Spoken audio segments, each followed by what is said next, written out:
and welcome to another episode of The Grindbin. I'm Mike Wood. I'm Bobby Trippett. I'm Michael Tanner. Johnny Parker.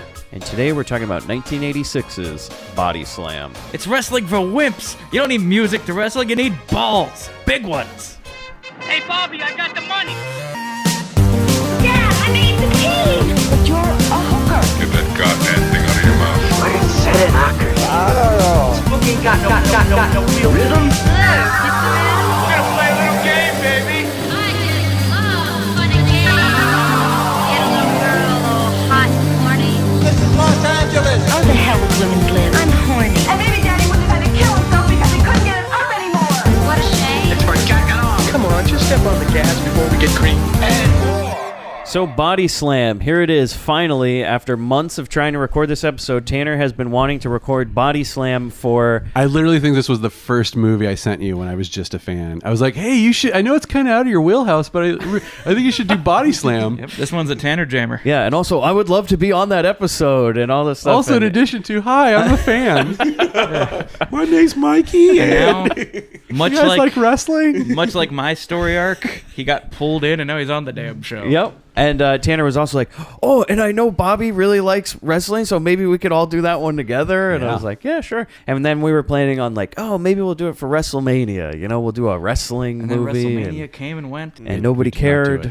About And- WrestleMania. Yeah. It just kind of took the wind out of our sails. It really did. Everyone, sadly. And now we're seeing right before SummerSlam or whenever this is coming out, before SummerSlam, I assume, we're doing Body Slam in honor of SummerSlam. So it works out, right? Thematic. It's not bad. Now, Tanner is not only a fan of this movie, he's a super fan. I am a super fan. Not only do I own this movie on VHS, but I also... Well, let me tell you a story. When I was a young man... Let me tell you something, brother. Let me tell you something, brother. When I was a wee lad. When I was a wee lad and I just moved to Los Angeles, wanting to pursue a dream of television writing. Stars in your eyes. Stars in my eyes, living in East Hollywood, walking into regular Hollywood, I stumbled upon a bookstore that had boxes of scripts. And I searched through that box of scripts, and I found the script dated January 8th, 1986, for this movie, Body Slam. Wow.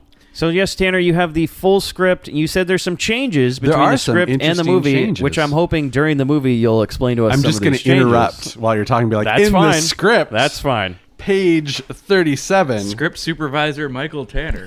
There are some interesting changes and some interesting insights into the original intent of the film. And it has a slightly different ending. Like the original choice for the wrestler was supposed to be CM Punk, right? Yeah, it was CM Punk Yeah. teaming with the great 4-year-old CM Austin Punk. English. Now, we should tell the Grindbin fans that you three guys, are massive wrestling fans. Yeah, well, I was gonna Born say and bred. we should get into our background with professional wrestling to see just how geeky this thing's gonna get.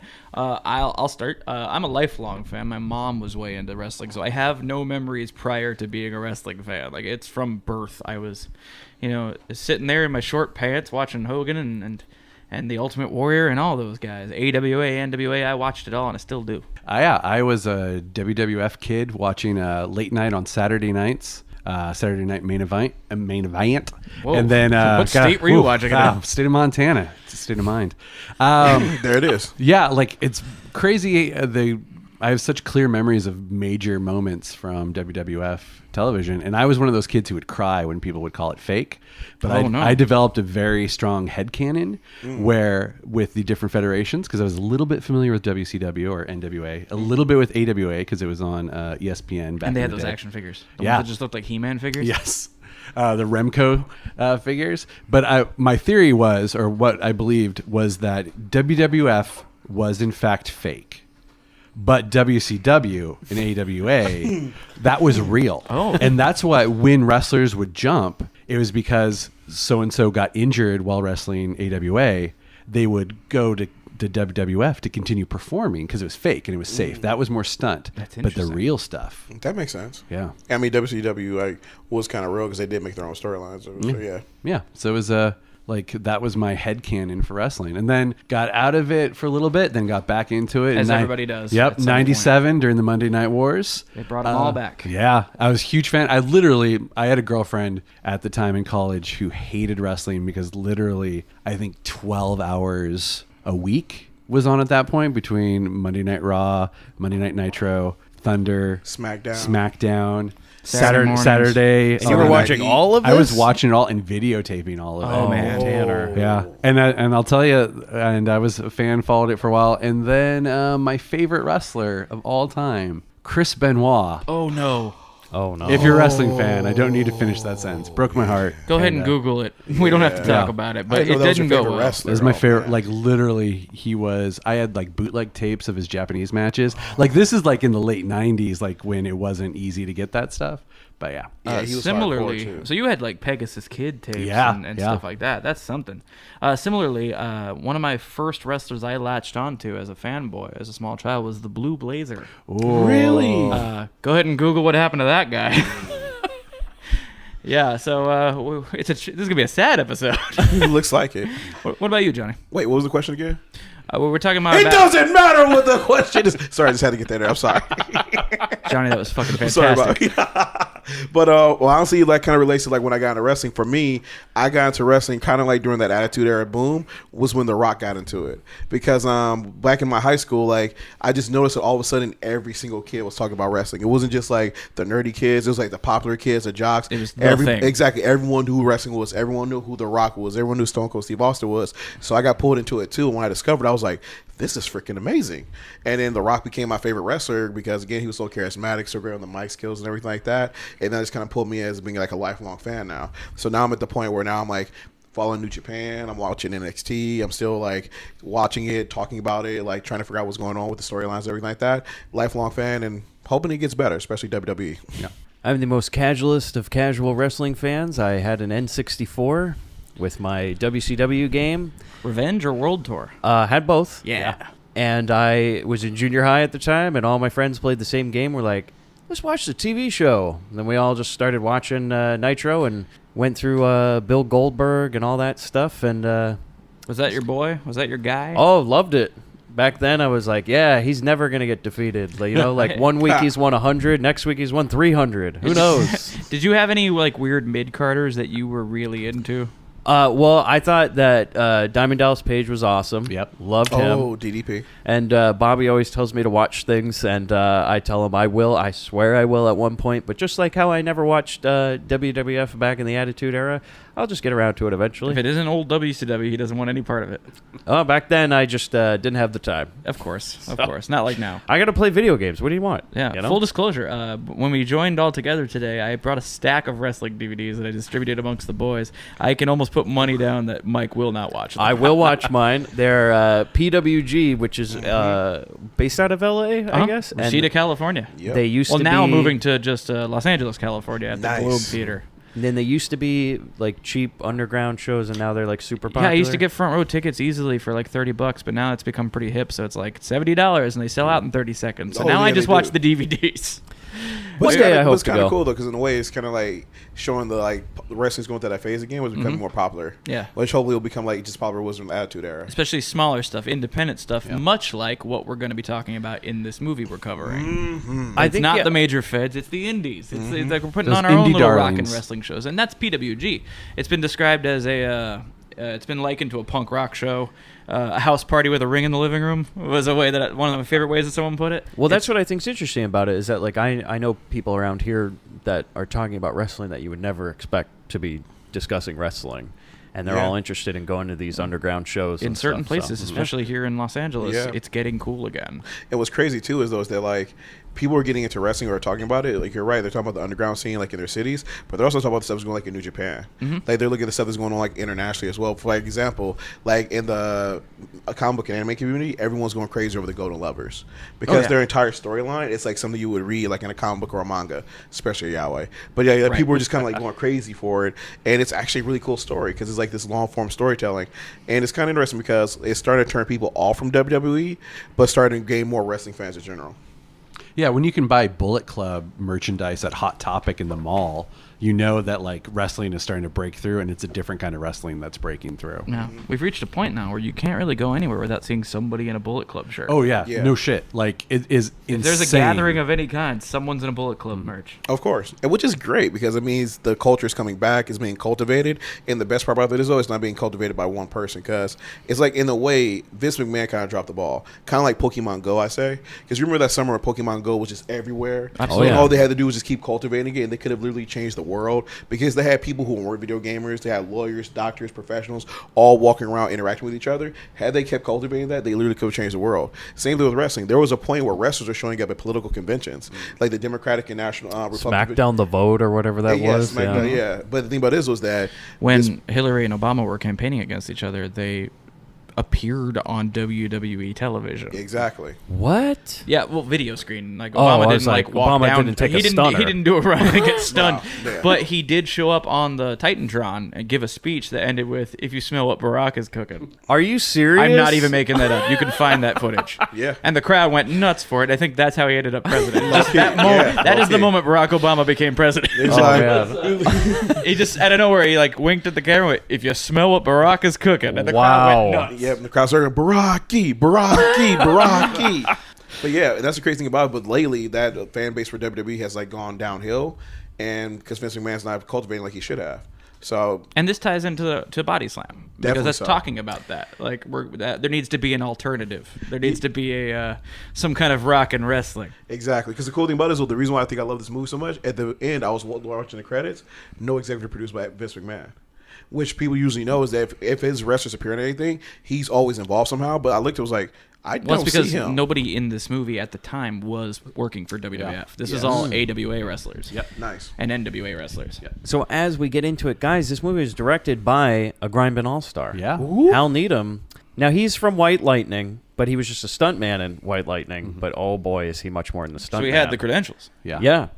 Hal Needham is the Burt Reynolds director. Hal Needham directed Smoking the Bandit 1 and 2, Hooper, Cannonball Run, Megaforce, which is a departure from Burt Reynolds, Stroker Ace, Rad, if you've ever seen that one. Yeah, Rad, That's- the BMX movie. Probably a future Grindbin movie. And Body Slam, this was his last theatrical film. That was it. And it's only technically a theatrical film. Yes, so we'll get into it here, is that apparently, now, he had rewritten the movie. Hal Needham had rewritten it with the star, who's Dirk Benedict, which we're going to get into. And the writers and producers filed a lawsuit against them for changing their movie. And they filed a lawsuit against Hal Needham, and the movie didn't get released. It just went direct to video. Yep. There was all these legal problems finally trying to get it to release, and they gave up and eventually just found a quiet release on VHS and never came out in the theaters. But a young Tanner had that VHS. I had it. Actually, I think I bought the VHS much later, but it played on HBO all the goddamn time when I was a kid. So I saw Really? it This is over an and over again. HBO movie? It's one of those. I Yeah. haven't seen Yeah. this before. I used to watch Yeah. HBO all the time. I would say HBO or Cinemax, but I definitely saw it on Cable a lot. On cable a lot. Now, Tanner, did your VHS copy have the unrelated to the film Yes. box art? So if you haven't, the original VHS box features a blonde-haired, bearded, mulleted man with holding a guy in a side headlock, gawking at a topless woman outside the ring. These are characters who do not appear in this as movie. if his manager was an extra and married with children who removed her bikini top. And he's doing a what? What? To show off those. Mike Wood, what would you say Jerry Lawler would say at this moment? I believe the word's puppies. Puppies! So the main star of this movie, Dirk Benedict, Harry Smilax. Yeah, pretty much everybody just knows him as Face from Face the and A-Team. Starbuck, man. Yes, from Battlestar Galactica. He has 50 credits on IMDb. He was in a Blair movie. Linda Blair movie, Which one was he 1980s in? Ruckus. We're going to cover that one? Yes, we will. Man, at some Blair point. Vember is kind of forming itself. It is. There's Slowly two but surely. movies, yeah. He's still acting. So he's in stuff, but I don't know. Don't recognize his face, I guess. He's kind of cruised a bit. I think he's used his celebrity quite well in his career. Where Oh, he I thought you works- meant like he got into Scientology. Yeah, he As birthday parties on a boat. He's hidden some bodies. he knows where Miss Miscavige is. Hey, you don't have the rank to talk about her. Sorry. The other person in this movie, Grindbin All-Star. Hold on, before you get into that. Oh, okay. While we're talking about Dirk Benedict, I think now's a good time to mention, apparently, up until he filmed this movie, Dirk Benedict thought wrestling was real. He bought into kayfabe. Like, he had to be smartened up to the business, brother, by Roddy Piper on the set of Body Slam. He's like, we don't really fight each other, right? And he's just like, what? Which is absurd. I get if someone thinks wrestling's real in the Carney days. when it was like cigar chomping tough guys beating people up from the audience. This is the 80s. Like this is like you have Andre the Giant and Jake the Snake running around and Dusty Rhodes. Like you can't possibly. Still real to me, damn it. I was gonna say the Road Warriors were a thing here. In honor of this episode, Mankind was a thing. In honor of this episode, Molly, my wife, and I, Grindbin favorite, we're going to do a little bit of kayfabe in the apartment. Is that we were looking for props for a film we're working on. We found a breakaway chair. And I was like, how fucking great would that be if I'm just standing out here and Molly runs out and just breaks a chair over my back in front of all you guys. And you'll just be like, what the fuck? And I'd be like, come on, guys. It's body slam. And then all of a sudden Mike just yells out, cover him for the bell. Cover him now. It's your time. Climb the ladder, kid. Make yourself famous. Well, it is 24/7 here. Hardcore Championship is always on the line. That's why the cat's rated. That's right. They're a distraction. But no, we didn't buy it because it was $100. But I'm like, I do need a breakaway chair in my life, but it is $100. So. Wait, was like so you new put it back Patreon together. level. You can't put it back together. Okay, just See, making that's sure, what I was yeah. wondering. If you could You put it get back one together, shot with it? Yes. Exactly. If you could put it back Like Honky together, Tonk I'm all Man's for guitar. it. That's what I was saying. Like, if it's like something you can just put back together and do it again, $100, no problem. That thing can get a million uses. Bring that anywhere. Totally. But no, one shot. Nah, I don't know. She's at that point like, I'll just hit you with a real chair. Wait, what? Yeah. Just brace. It's going to be fine. Just gimmick a real that's the thing, chair. It too. can't be that hard. Speaking of Honky Tonk Man, he was running around during a time when Dirk Benedict thought it was real. Oh, my Where he He was thought smashing there was guitars an over Elvis people? impersonator actually hitting people with a guitar. Okay, so before we get into too much more, Grindbin All-Star, the other star of this movie, Roddy Piper, because we covered all the way back in like episode 13, Back in Action, a movie with him and Billy Blanks. And I'm betting One we're of going to their- see him again. Oh, well, him and Billy Blanks did a couple movies together. really? Yeah. They're interesting. Direct-to-video action movies. That one, Back in Action, is weird. It's about like Billy Blanks being in love with his sister. Yikes. A little too much in love with his sister in a scary way. And Roddy Piper just being a madman and killing everybody. That's like sounds like an old school Bobby Lashley. Current WWE fans will get that reference. And then Lou Albano's in this movie, which Playing a he's in- character named Captain Lou. I just wrote Mario himself. It's true. Swing your arms from side to side. Now that's how I know Lou Albano is from the Mario Super Show when I was a kid. And I was like, that's Mario. Not from Girls Just Want to Have Fun. That Captain was Mario. That was Mario. You didn't know that? Did you not know that? No, I was just watching like, Captain's pretty funny. Okay. Man. I did not know it was Mario. You just did that beautiful mind thing where like all the you were working out above your head. He is the Mario from Mario Super Show. I thought that was It Ron was, like, Jeremy. it was like everything was clicking. Mamma mia! Yeah, so he's in this movie. And the rest of the people, I didn't really write down because it's kind of a fun reveal Yeah, as we'll we're get going to it through when the we movie. get to it with everybody There's else. a lot of professional wrestlers in this movie. I looked up the Wikipedia so I wouldn't look stupid because Oh, I were you don't worried know you who weren't any able of to these hang people with are. us? Yeah. I'll be sitting on the turnbuckle most of this episode. All right, you got to count of 5 to do that. By the way, Then we got you got to is, get down after that. Yeah. Is Tanya Roberts? I was going to say the last person is Tanya Is she a Roberts. Grindbin All-Star? I don't think we've covered her so. yet. Okay. So Tanya Roberts, who plays Candice Vanderwegen, which I guess is the last name. I don't know. Vanderwegen. We barely talk about it. 41 credit. Yeah, she's barely in this movie. 41 credits. Mostly all sorts of known movies. Charlie's Angels. Yeah, Charlie's Angels. And known to me mostly from a series of radio ads she used to do for some scammy timeshare in Las Vegas, Tahiti Village. Do you guys ever hear those radio ads? No. She'd come on all the time, and she was clearly inebriated somehow. Oh, And she'd be like, "Hi, this is Tanya Roberts. I gotta tell you about a great deal in Vegas. You gotta," and it was offering you all the bullshit that comes with going to a timeshare presentation. It's like, "I got tickets to a hot show on this," and she is such a fucking trash fire on these radio Somebody's ads. just bringing the recording stuff to her apartment. Like, Yeah. Tanya, one more. Wake her up. Come on. Yeah, you could smell her breath through the radio. You're just like, God damn. She's like, and it ends with her doing something like, "Las Vegas is calling." They're like, we got one. This is back in like I am 07. not going to answer that Seriously? phone. Yeah. Oh, because this must have been after. Because what I recognize her from is when she first started watching, it's like, she looks so familiar. That voice seems so freaking familiar. And then I placed it. She was the mom off that 70s show. Yeah, Yes. she was Yeah. one of the moms. That 70s show. She and Alan Thicke worked on this timeshare thing. Oh, wow. If you look on YouTube, you can find videos of them like pimping this thing. If there is, we've played it in the episode already, Bobby. She started her career, apparently she was like a runaway. She just ran away from home at some point and hitchhiked. And then in 1975 appeared in a movie called Forced Entry. Hey now.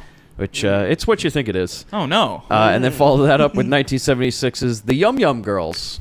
That is another movie. I think that's the second movie I asked. I was like, you guys should cover this movie. The Yum Yum Girls. It's I used to have it on He told us to Laserdisc watch when I the was a Yum kid. Yum Girls. This is, We invited him on the Laserdisc? show. This is when I blocked Tanner. No, it's definitely in that kind of like the cheerleaders lunch wagon category. It's girls yeah. working in advertising. Yeah. Yum Yum. Yeah. And then she was 1982's The Beastmaster. Yes. Yeah. Master. 1984, she starred in a movie, Sheena, Yeah. where she plays the titular Queen Sheena. of the Jungle. Yeah. Oh, yeah. That was her. Like Wonder Woman villain or no different cheetah? No, not Cheetah. Sheena. Sheena. Sheena. Oh. Like which the she, She-Devil. She's not playing that character, but it's still... she got nominated for a Razzie for it. Wow. So it was a notable role. Well done. Congratulations. And then 1985, she got her second Razzie nomination for A View to Kill. Oh, wow. A she's View on to roll. a Kill. Yeah. She's a Bond girl. Yes, Yeah. she is a Bond girl for one of the most notoriously bad Bond movies, I'd say. Well, is Man, that the? so she is was that real the happy when Walken Denise one? Richards came along. That's the one with Christopher Walken. Yeah, that one's one of the Yeah, best with ones. Scaramanga. With like a big blimp. Yep. Is the whole thing? Yeah. Man Like- with the golden gun. Yeah. A Roger blimp. Moore, man. Wait a minute. I'm getting this all messed up. Yeah, no. It's Man like with the golden gun was The man with the golden was gun. walking, right? no. No. Christopher Walken's in A View to a View Kill. to a Kill. Okay, plays a Scaramanga's bad Christopher guy. Lee in Man with the Golden Gun. Yes. That has nothing to do with what we're talking No, about. Not at all. How you Not guys even a doing? little. Not even. No. Hey I guys, think I just got here. I'm sorry, I'm late. Christopher Walken with a blimp. Yeah. Is the plot Blonde of Christopher that. Walken. Yeah. Oh yeah. Look up the picture. You're like, huh? And Duran Duran on the soundtrack. She went in to One of be the in a best few. Bond It's songs. true. She wasn't in like any more, I'd say, mainstream movies. Really, it was just kind of like here and there on TV a lot. That Well, 70s she show. found out about a great deal in Vegas. She got real wrapped up in that. Yeah. Timeshare, so I can run away from it. And she had her 2 Razzie noms, so I mean, she's living the high life right now. That's all you need. Yeah. She's probably in Vegas right now, sharing it. Sharing it up. So that's all I have on the background because we're just going to get into the cast as the movie goes on. Yeah. It's better to probably reveal it. Yeah. One more thing to mention, because I don't know where to put it in the episode proper, but apparently at one point, Dirk Benedict got into a physical altercation with one of the writers. Oh, yeah, I heard about this. Yeah. Which is fun, tying that in with the knowledge that he also thought wrestling was real. So he worked himself into a shoot, brother. Next thing you know, he was potatoing the writer. Oh, my God. Could you imagine if he tried to like do some wrestling moves on the guy? I was like, I'm going to do a drop kick. And Roddy Piper's like, don't do. Oh, God, he tried. Can you picture that? He's just like, I don't like this line and you should change it. They're like, we're not changing it. He hits it with a double axe handle. He comes diving off the desk like the Macho Man. So, guys, we get into the movie. If there is a trailer, we'll play right here, though. Is there a trailer? I don't know. I don't know. think so. But Probably let's ring not. the bell. Yeah, that's how we Alright. should start going to the movie. We'll ring the bell. Little collar and elbow tie up. Get that side Yeah, headlock, it's- little drop down, get it again. You guys weren't on the episode, but Chris Mann and I talked about that on, I believe it was Breaking All the Rules, where we were confused at why every wrestling match always starts with two guys just kind of like going, Oh, feeling each other. yeah, out. Well, yeah, feeling each other out and hugging each other. That makes sense. You're testing the strength a little bit. You're getting a feel for what this guy's got going on. It's a test of your manliness. It's like two bulls. It's like two called the steers. sweet science. This is something you don't see, I don't think, in like modern wrestling as much, too right? much. Because lockout? yeah, Yeah, it happens here. Yeah. You circle each other. You know, if you're both faces, you give yourself a little hand slap real quick. You know, if it's Ring of Honor, you observe the code of honor and you give each other the firm Oh, handshake. that's right. I forgot about because that's like handshake rule. video game style when you just like press A and you your lock character up does with the the guy. Yeah, You know. and you just hug each other until somebody does a move. Yeah, I think the best example of that was probably the Bret Hart Shawn Michaels Iron Man match. That is the crispest lockup at the beginning. Oh, Beautiful, perfect form. but it actually is like filling themselves out though, because sometimes wrestlers don't wrestle with each other, so it's a chance to like talk, figure things out, see how let's see what people Oh yeah, are if we're good at, stuff like if we're gonna that. break kayfabe here, we're gonna go in there. That's where they're like, all right, what do you want to do? Yeah. Well, because they know the finish, but they're calling the rest of it while they're out there. Exactly. Some wrestlers go beat by beat. Some of them literally just do all in the ring. Like Shawn Michaels does most of it in the ring. Wow. The old school guys all do. Yeah. It's amazing Like, they don't they get hurt know more certain- Well, often. except for Macho Man. Macho Man was famous for he plotted Yeah. every Every single single movie. And word is that Sami Zayn is like that now. He's Yeah. sort of the new Macho Man in that sense, where it's like he's got the whole thing written. Like he's written the move by move where we're going with everything. And That seems to make sense, though. if you break from it, Macho Man freaks the fuck out. Instead of some guy... If you go off the script, you just know what to do anymore. It's a little bit easier instead of some guy going, all right, duck. Yeah, you're running out. So, guys, this movie opens up, as I rate, just some douchey guy driving a Ferrari on PCH. Yeah. And I'm Some writing, great- I really great hope shots. this isn't our main character because I don't feel any sympathy for him. I actually like this scene because at first it was like I agree with I was like, okay, rich guy, blah blah, this. But then you get to that scene where the girl in the bikini's right there and she's coming towards the Ferrari. I was like, oh, nice, we get this girl and blah blah. But then he gets blown off. But it's like she's going to some other guy, and I'm like, oh, he's a loser. Okay, I'm on your side now. Let's go on this adventure. Now, I would say that this guy in this movie, Smilax, Harry Smilax. is one of the most unlikable protagonists in all of Grindbin history. I can't fucking stand this What guy. rubbed you the wrong way off the bat? Was it that every article of clothing he had on was shiny? That, him driving a Ferrari, him like acting like an asshole at every moment, Objectifying women. objectifying women at every turn. Like, he can't even for 1 second not have a boner. It's just insane, the level of like, I'm supposed to do an important thing, but there's a lady in a bikini, and it's just like drawn to it. And he's also a little bit racist towards Asian people. A little? Fun fact. That is. Since I can throw in stuff about the script is also very racist against Asian people. All right. I would like to believe it's even more, and I'll give Dick the benefit of the doubt that he's like, yeah, maybe we don't do that. You know, maybe we tone it down a little bit. And Hal's like, no, as written. Dick? A Dirk, sorry. Okay. I was Dick. like, He acts like a Benedict. dick. You'll He give dick to what? Yeah, I don't. he sure acts like a dick. Yes, he- so. He does. He's a real Dick Benedict. This He time. is absolutely 80s LA. Yeah. Yeah, but the problem is like he has no redeeming quality. Yet. It's okay. He'll has learn an nothing. arc. Yes. Does he have an arc? Yeah. He does. This is the beginning of the journey. Yeah. He's a jerk. This is your Joseph Candle. Okay, I'll give you It's, that. it's a classic Joe Candle Okay. story. You gotta light the wick, and then it smells aromatic, and it puts you in the proper place to understand what Did this you man even is take going a through. screenwriting course, Mike? Come on, dude. Oh, I did. And this Then movie, you know I was you're like, Joe Candle. So we're Exactly. an hour in. Where's the stakes? Because We're getting him So after the match. this movie has the absolute lowest stakes. oh yeah, because like the stakes just get resolved 40 minutes in. You're like, oh, And that then- was the main thing. and then the movie just 'Cause- continues on. Yeah, Wait, yeah. It's the like stakes. I thought the stakes were the Korean bank. But that You know, doesn't. that actually might yeah. be the stakes. Like some random scene that happens every now and then is the only real stakes, which has no stakes. They're just like, pay us. He goes, no. Every single time. What's hilarious is when you look at the cover that's on the like Wikipedia page for the movie poster, the Korean bank is on there. They have the Korean bank owner on there Yeah. with a sign that says like "Pay us now," and then somebody in the background messing up the car was like, "Oh wait, this was the stakes. This is the whole plot of the Watching this movie." movie is kind of like you're watching a 2 out of 3 falls match, but you didn't know that was the stipulation, and so you're like 1, 2, 3, he got him. All right, no wait, they're still wrestling. Why are we? We're still going. What is I this? thought this was over. No. We are going to get into it because it happens very soon. But the Korean bank wants money from him, right? And what's their way of getting him back every time he says he won't pay him? They Oh, wreck a car. they They trash trash car. an expensive car, Yeah. which they could have just taken. Yep. And Yeah. what's crazier is though he won the lawsuit against Yeah, them. So, exactly. so he technically doesn't owe them the money, but they're like, "You're going to give us this money," and he's looking at him like, "No," and I'm just like, "Wait, they're destroying your car. Just call the police." Yes, you call are the totally police. in the right here. This isn't a Yeah. loan shark situation. This is a bank, Or- this is a publicly owned company. Call the police. Get the big Sue boss them, man and then on you the can line. get more money. Yeah. Or while they're turning over the car, wait, guys, before you flip the car, that car is worth like $100 grand. It's more not even owe you. Just take the car. Yeah. We're all square, and that would have been the whole stakes to go. Oh yeah, you know Maybe what? that We're was the good." misunderstanding, No, they're not miscommunication, because he turned to the Wild Samoans and he went like, "We could just flip this car."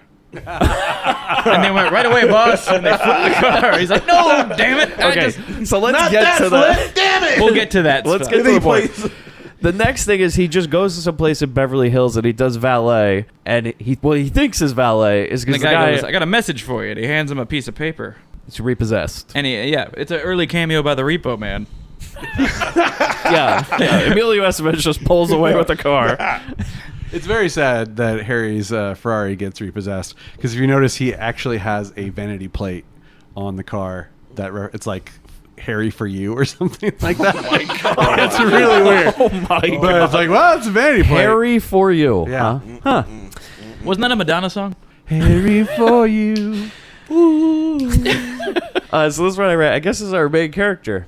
We've really set him up great. Yeah, sure. Like- hope things go well Yeah. for him. Again, boy. I'm loving him. He's a loser. I'm waiting for the he's journey. a loser. I really like that you. Technically, he's damn near a Goonie. I'm enjoying this so much. If he did a treble shuffle, I'd break out in tears. Because I'm sitting over here going, fuck this guy, right? And you're just like, you know what? I like him. And that's That's life. There's a lot of people out there where I'm just like, fuck you. And the person next to me is like, I like that person.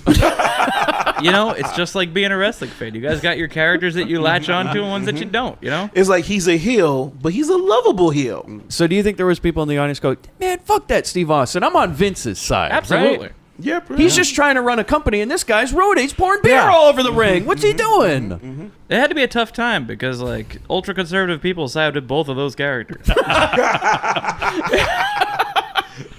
They're just very conflicted. Stone Cold hates his boss and gives him the middle finger, but I also always root for the rich man because I it's like- desperately wish I was him. There's the rich CEO of a corporation. I'm inclined to be on his side, but then there's this beer swilling dude who keeps giving stunners to a black guy. He's like, I don't know where to stand. He's like, man, I'm really torn here. I guess I'm rooting for Doink. I guess I'll switch the channel to WCW. He's like, But I know I'm not really going to cheer for that black guy, though. he's like, let me see what's on WCW. Some Jewish guy's beating everybody up. He's like, I don't know about that. Back to WWE. Okay, I guess all I got left is the two blonde guys who keep pointing at their dicks.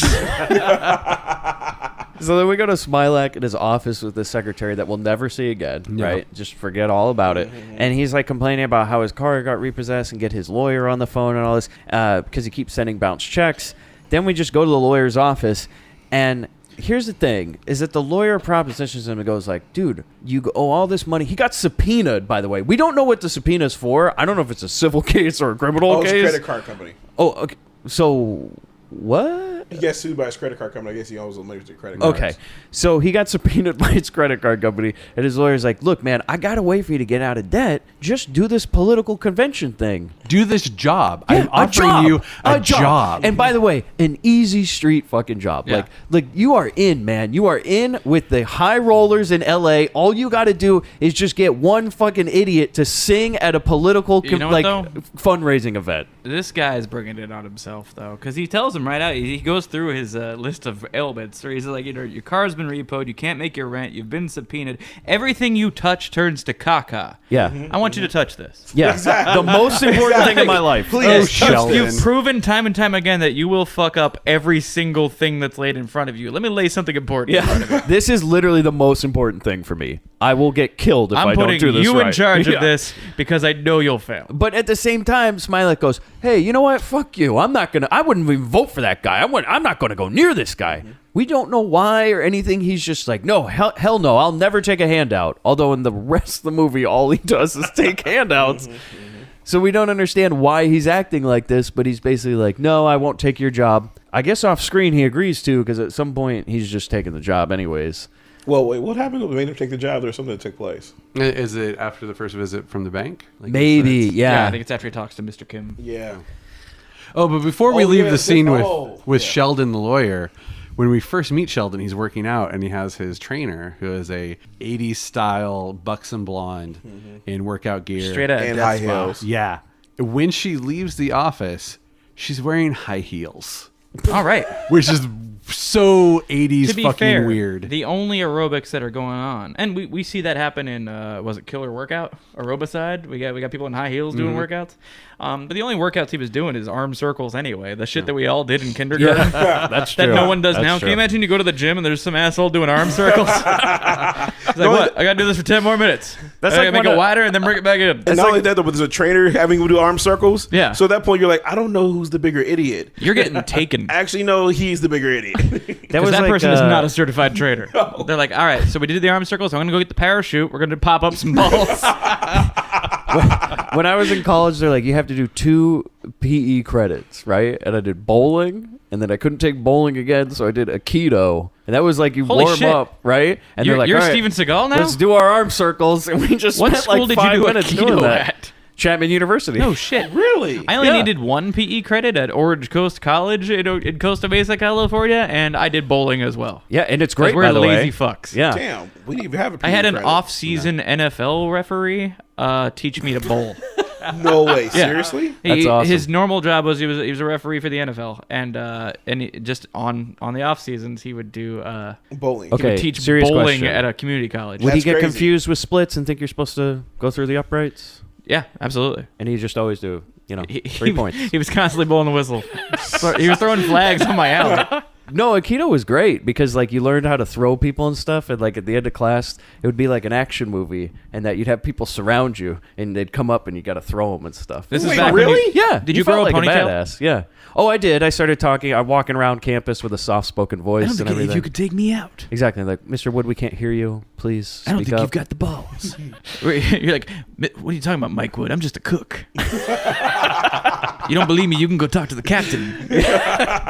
Yep. Yeah. This is just my life. Get It my was a pies out of phase, the Bobby. All right. It was a phase. Everyone goes through their Steven Seagal phase. Wait, no. So pretty much, if the podcast ever gets taken hostage, he'll be the one to come save us. Yeah. Oh, of course. We'll be like kidnapped. So we're like, oh god. Well, it's all up to Mike. Let me tell you Oh this. Jesus. Aikido is a shit martial art, man. It's just like Just flail your hands about. yeah, they're like if somebody punches you, you just do this and this. I'm like, it ain't gonna work in real life. That punch is getting through. my Just want you to know, that guy is threading the needle. Yeah. If he throws a punch. I don't know how I'm gonna...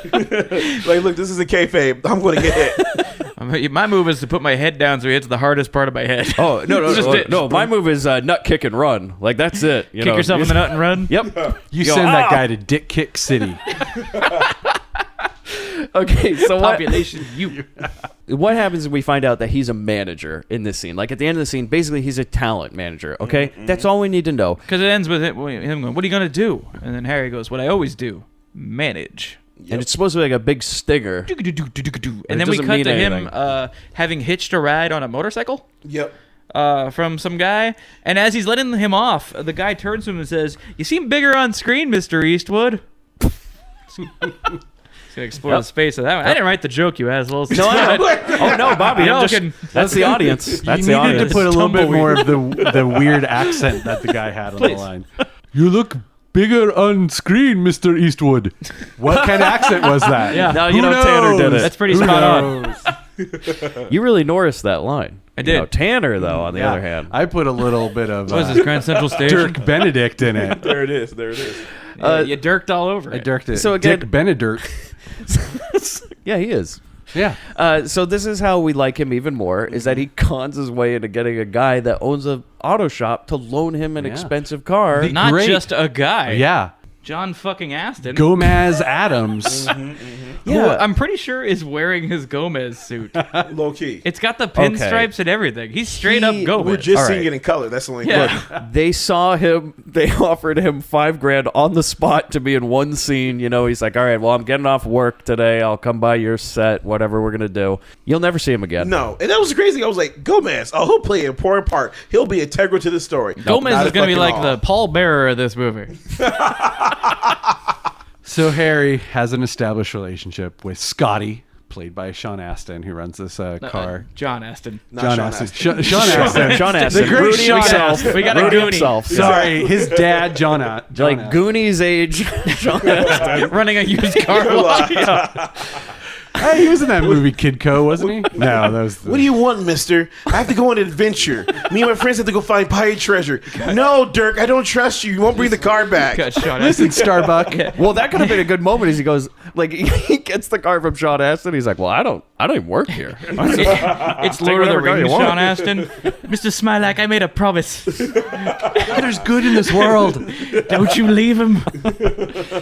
So he cons his way into getting a car. Yeah. It's like a He Rolls plans Royce. His he gets con from this too guy. is that he plans like a double date. Yeah. He's like, I got tickets to. What did he say he had tickets to? Hey, Springsteen. Springsteen. And I've got two Scotty's hot like- dates yeah. flying in. I got to go pick him up at the airport. But, oh, the Ferrari's only a two-seater. Oh. But Scotty's no dummy. He's been through this before. Yep. He's like, why don't I hold on to the tickets while you go get the girls? So that way you can't run off without me.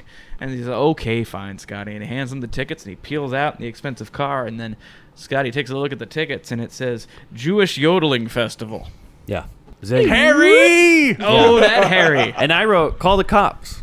Yes. Like, call the police. There are no cops. Again, okay. This I movie know- only has the Mountie and the Big Boss Man. Now, Well- Johnny, you still like the character at this point? Because I'm like, fuck this guy. Like, this is really pissing me off. The movie actually put something in there to get us to like Harry over Scotty, because you hear a voiceover of Scotty, your wife's on line too. So establishing okay. that Scotty is a cad wanting to cheat on his wife. Yeah. Yep. Because any thereby guy he's not as bad that or- would cheat on his wife deserves to have his business destroyed.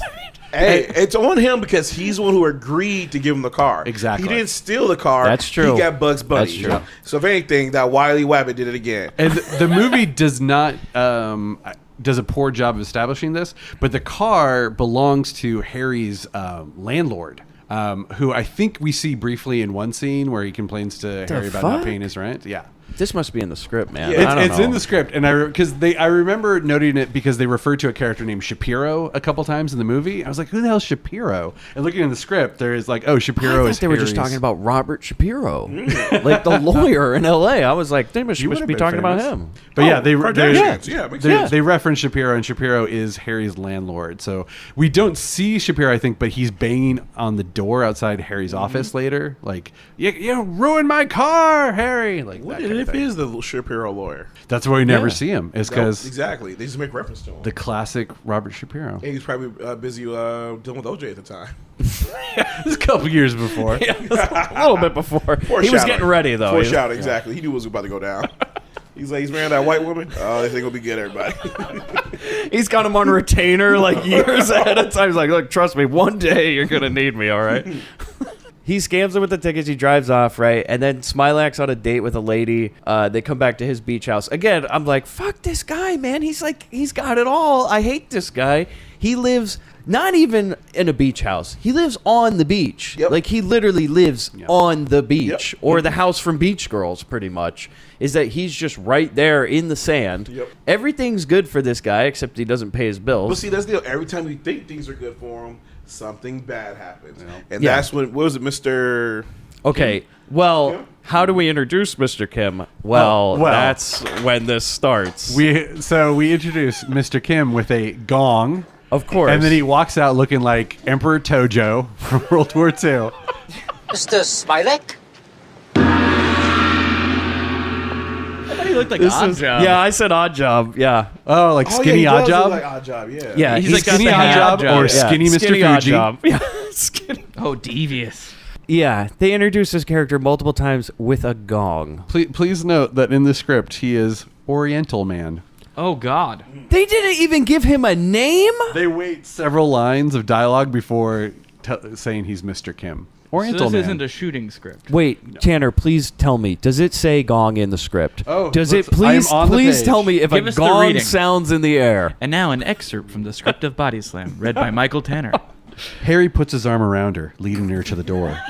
He surreptitiously squirts several shots of Banaka Wait, hold up. into Whoa, his stop mouth. here. They used the word surreptitiously in the Surreptitiously. body slam. This is a very smart script, Mike. Man. Surreptitiously.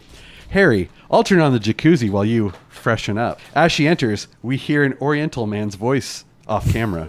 Oriental man, Mr. Schmeirak? No, that's how it's Spoken written. as written. They've written English in Yes. here? Oh, we my see a short God. Oriental man smartly dressed in a finely tailored blue suit, wearing. Yeah, they got that wrong. Wearing thick Yeah, glasses. that's the part that needed changing. Harry, At least yes. they didn't say like kimono. Or Oriental something. man hands Harry a business card. I am Mr. Kim from the Pusan Bank, Vice President. Corrections. Shut up! Oh, my God. God damn. The script is incredible. By the Harry. way, guys, this is not only written by Hal Needham, but also co-written by the star. I think this might be the original version before. This is the Oh, you mean untouched. the producer Yeah, the version? producer version. This is the pure Hal Needham script. Harry, corrections. I correct money from deadbeats. You owe us considerable sum. I'll stop there because Yeah, I there's a think lot that's more English in here. I think that's enough. Oh, man. Well, at least they didn't specifically write gong in the script because that really would have crossed the line. But no, they added it. They sweetened it Yeah. in the editing. He You know? comes in like Hong Kong Fooey walked in. Yeah, it's bad. But the weirdest thing about this is, as racist as Mr. Kim is presented in the script and in the film, they do make the point of pointing out that every time Harry is racist and calls them Japanese, that he's corrected and told, like, Korean, it's different. Yeah. So it's like, yeah, but hold on. 2 steps racist, Hold on, though. 1 step less Hold on. racist. It's played off like we should be on Harry's side because he's like, "What's the difference? Who gives a care? Like, who cares, right? Right, audience?" And he's just kind of like winking at the camera. They're like, "No, man." Like, are No. we supposed to be on Mr. Kim's side when he corrects him? Or are we supposed to be like, No, man, that- come off it? That's what I'm saying. Like, it's played off like a laugh because he's always like, "We're from Korea." He goes, "I don't care. Who knows?" It's bad, man. Yeah. So here's Yeah, it's kind of hard to defend Harry right here. Sorry, Greg. It's a hard scene. Hard scene. We all have those moments. Yeah, we all have yeah. those moments. I will say that it does get confusing for him when he's like, "I'm Korean, but by the way, here's my 2 Samoan sidekicks." Yes. Wait, what? yes, okay. So- Wait, How huh? did this happen? Are they also Korean? Do they work for the know. bank? Korean. Do they work know. for the Busan Bank? Just to make this even more confusing, in the script, they are described as sumo wrestlers. That makes Oh, well, But okay. No, sumo wrestlers are from Korea. sense. I know. Oh boy. I know. Yeah, Bobby, you're right. You're right. Yeah. Yeah, it makes perfect sense. Why not? Yeah. Yeah, all right. So they, like you were saying about like 2 steps racist, 1 step back. Yeah. They're like, let's make it less racist. We can't use Asians. Let's use Samoans, There it which, is. as we find out years later, perfectly sub in for sumo wrestlers. Yes. Because Yokozuna, I believe. Yeah. Devious Japanese villain Yokozuna is actually The Rock's cousin. Didn't have a Japanese drop of blood in him. But I will give credit to whoever did casting because like, wait, we're making a wrestling movie. Now we'll get some Samoans. Yeah, and honestly, Afa and Sika, the Wild Samoans, that's a good call. That is a really good call. So these are pro wrestlers. The Yeah, Wild one of these Samoans. 2 gentlemen is Roman Reigns' father. Really? Yeah. Who's a modern day WWE? Roman Reigns, Yeah, current for anybody who ace of doesn't the know. WWE. So He's they the big destroy the dog. car. Yep. They destroy the car. Again, they don't take it. They just destroy They it. take it the apart door Street off. Fighter style. They do Yep. Street Fighter 2. Like, you beat the level, Ken's just, hitting the It's car. like Vince Vaughn in that Cell Block movie. They just start going. Wait, there's a part where Vince Vaughn Street Fighter 2 Yeah, a car? what was it Cell Block? Yeah. Assault on Cell Block 99. Riot the guy in who made Cell Bone Block Tomahawk something? made a movie Yeah. with Vince Vaughn. I've heard it's good. I didn't care for it, but yeah, Oh, a lot of people wow. like it. Shots fired. There's an opening scene where he has this quiet rage moment where he's acting very calm and then just starts taking apart a car. And it goes, "You win." Yeah. So then we go to Smilax at his office. He's being an asshole again, is what I write. And then, that's when Gomez is like, "Give me the car back. Give me the car." Like, call the cops. We cut to the convention center, right? Smilax, by the way, if this is the LA Convention Center, looks a lot different. Yeah, it looks It rough. looks totally different. Yeah. Yeah, I was like, whoa. So we cut to the convention center. Smilax late to a meeting. That's when I just started writing. See, we're supposed to like our protagonist, but all of his actions are that of a bad guy. Yeah. He doesn't have an issue. He doesn't have an issue which causes him to make mistakes. He just makes the mistakes willingly and then tries to talk his way out of it and wink at us like, "I'm right, guys. Like, you're on my side." Just like the rest No? of us. Yeah. He's an everyman. That's right. He's every relatable. man with shiny suits and formerly with a Ferrari. This guy's a people's champion. He is. So he's trying to get a meeting with this guy, and he's late. So again, it's his fault. He's over an hour late, and he's getting a meeting, and then he goes to, But just redeems himself. by talking to a little girl. Well, so Just like Frankenstein. so he goes to the meeting, and he's supposed to have the meeting, but he's there like an hour late. He's trying to like get his like acts and things, everything set up, and the guy's in there with our wrestler Roddy Piper. Yeah. Who's in this movie? What's his character's name? Is Quick Rick Roberts. Quick Rick. Quick Rick Roberts. I just from read him the as Roddy script. Piper. Note from the script, he was originally named Fast Roddy Roberts. That's not as good. That is a terrible name. Quick Yeah. Rick Roberts Yeah. is good. Hell It's need no a Randy note. the Ram, I'll tell you that.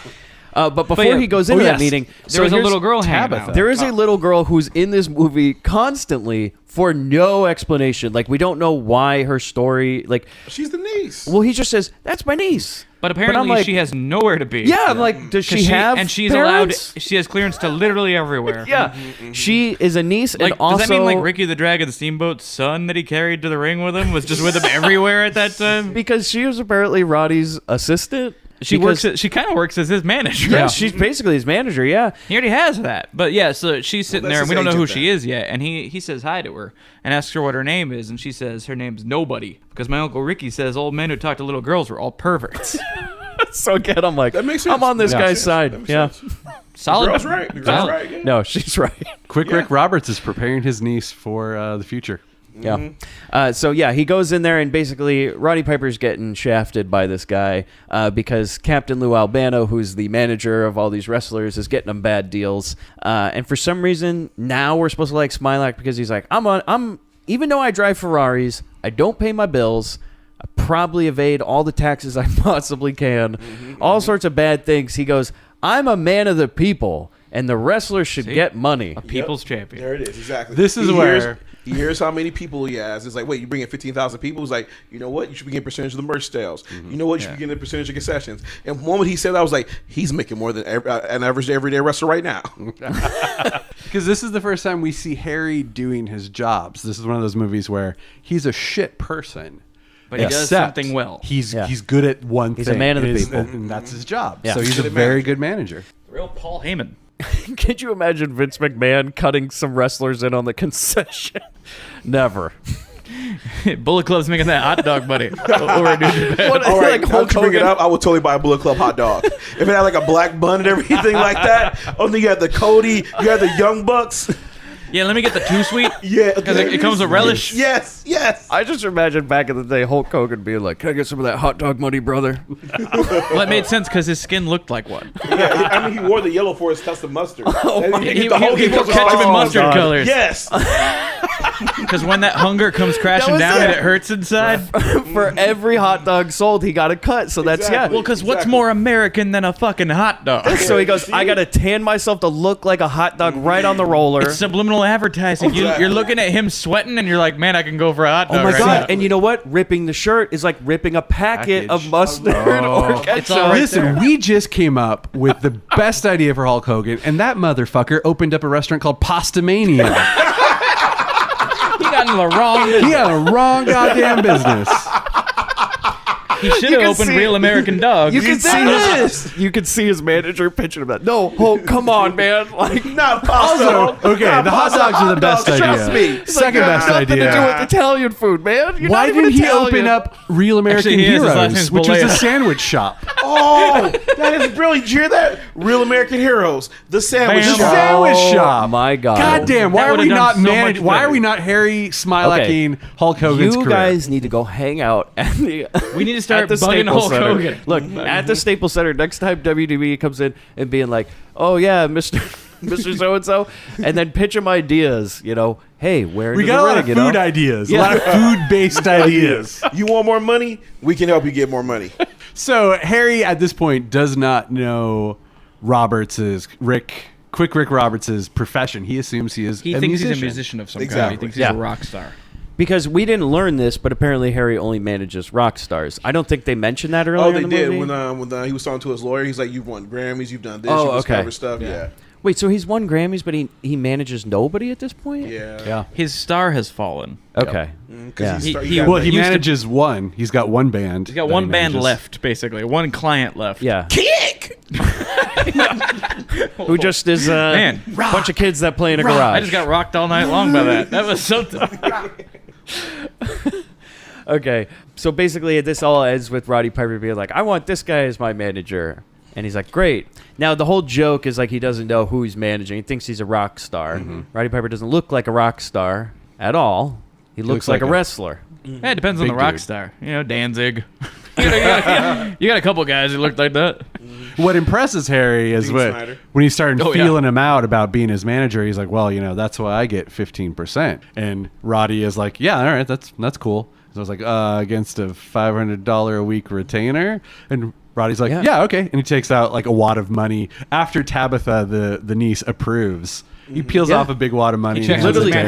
manager. Yeah. Literally just gives him $500 bucks. Like, and all she right. goes, yeah, you're great, man.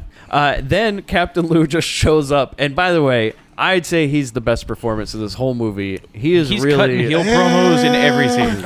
He's the second best. We'll get to my favorite performer. He's coming up soon, but I think we all have different opinions on who the best performer Well, in this actually, movie is. one of the wrestlers in this movie we were talking about before, when we get to him, I thought he was great.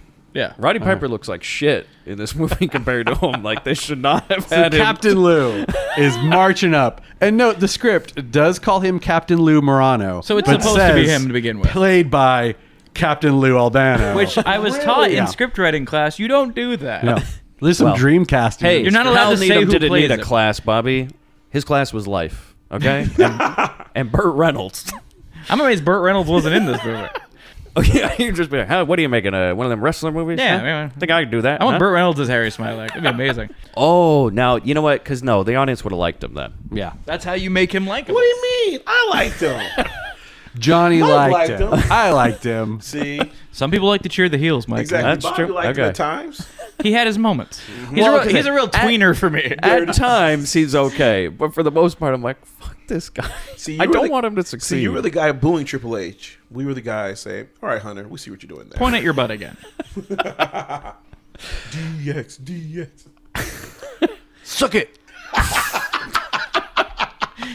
Oh, Thank you for that contribution, Tanner. DX could have made popsicles. See? Oh, my God. There weren't See, enough food-based promotions. Guys. or frozen pickles because they're green too. You know? guys, you know, I'm telling you, next time they come into town, There was money in the banana stand. we're all going to have our pitches for wrestlers. Like, come on, come here.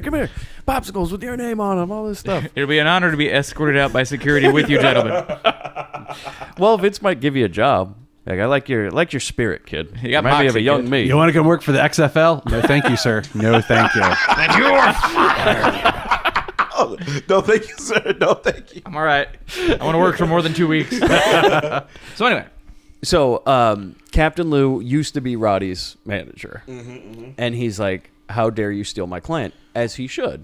Because, again, he's fair. stealing a client. I don't know if they have a contract situation or what's going on here, but It's wrestlers. We're working with handshakes. Yeah, I Everybody's guess got so. paper contracts. So It's not like there's a union or anything. now the guys who follow around Captain Lou, who are the cannibals, are they professional wrestlers? You may know one of them as the Barbarian from 80s WWF. Okay.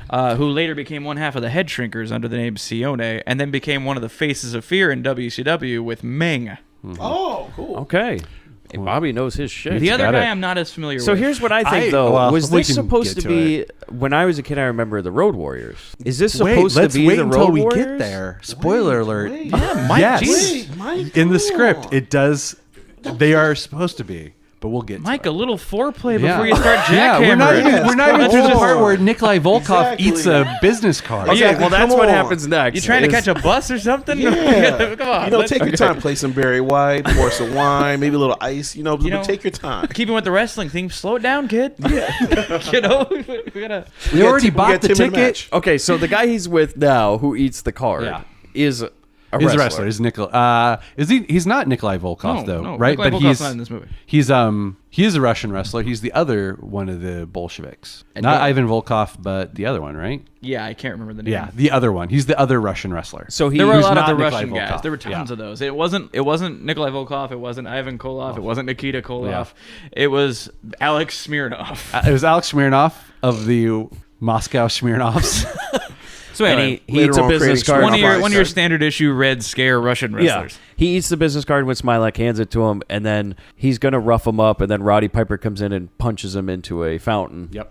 A strategically placed So fountain. does this movie think that wrestling's real? Yes. Yes. Oh, definitely. Just so we're Yes. clear. Yeah. well, Yes. as The we movie go on, posits yeah. the concept that wrestling is a shoot. Exactly. Like, honestly, this movie is the prequel to No Holds Barred. Yeah. Yeah, there's multiple points when we get What's into it that about smell? how we're talking about how people really hold belts and you really got to beat them and everything. It's all on like, the up but- and up. But just somebody's got to write it. This is just You're early away. UFC. It's not even. So this is when Smilax learns he's not representing a Oh rock yeah, star. I love his line. Is like, I must be missing something. This isn't usually how we do things in the music business. Yeah. And then he hears Captain Lou like, I will read from the script. That BB Brain Manager.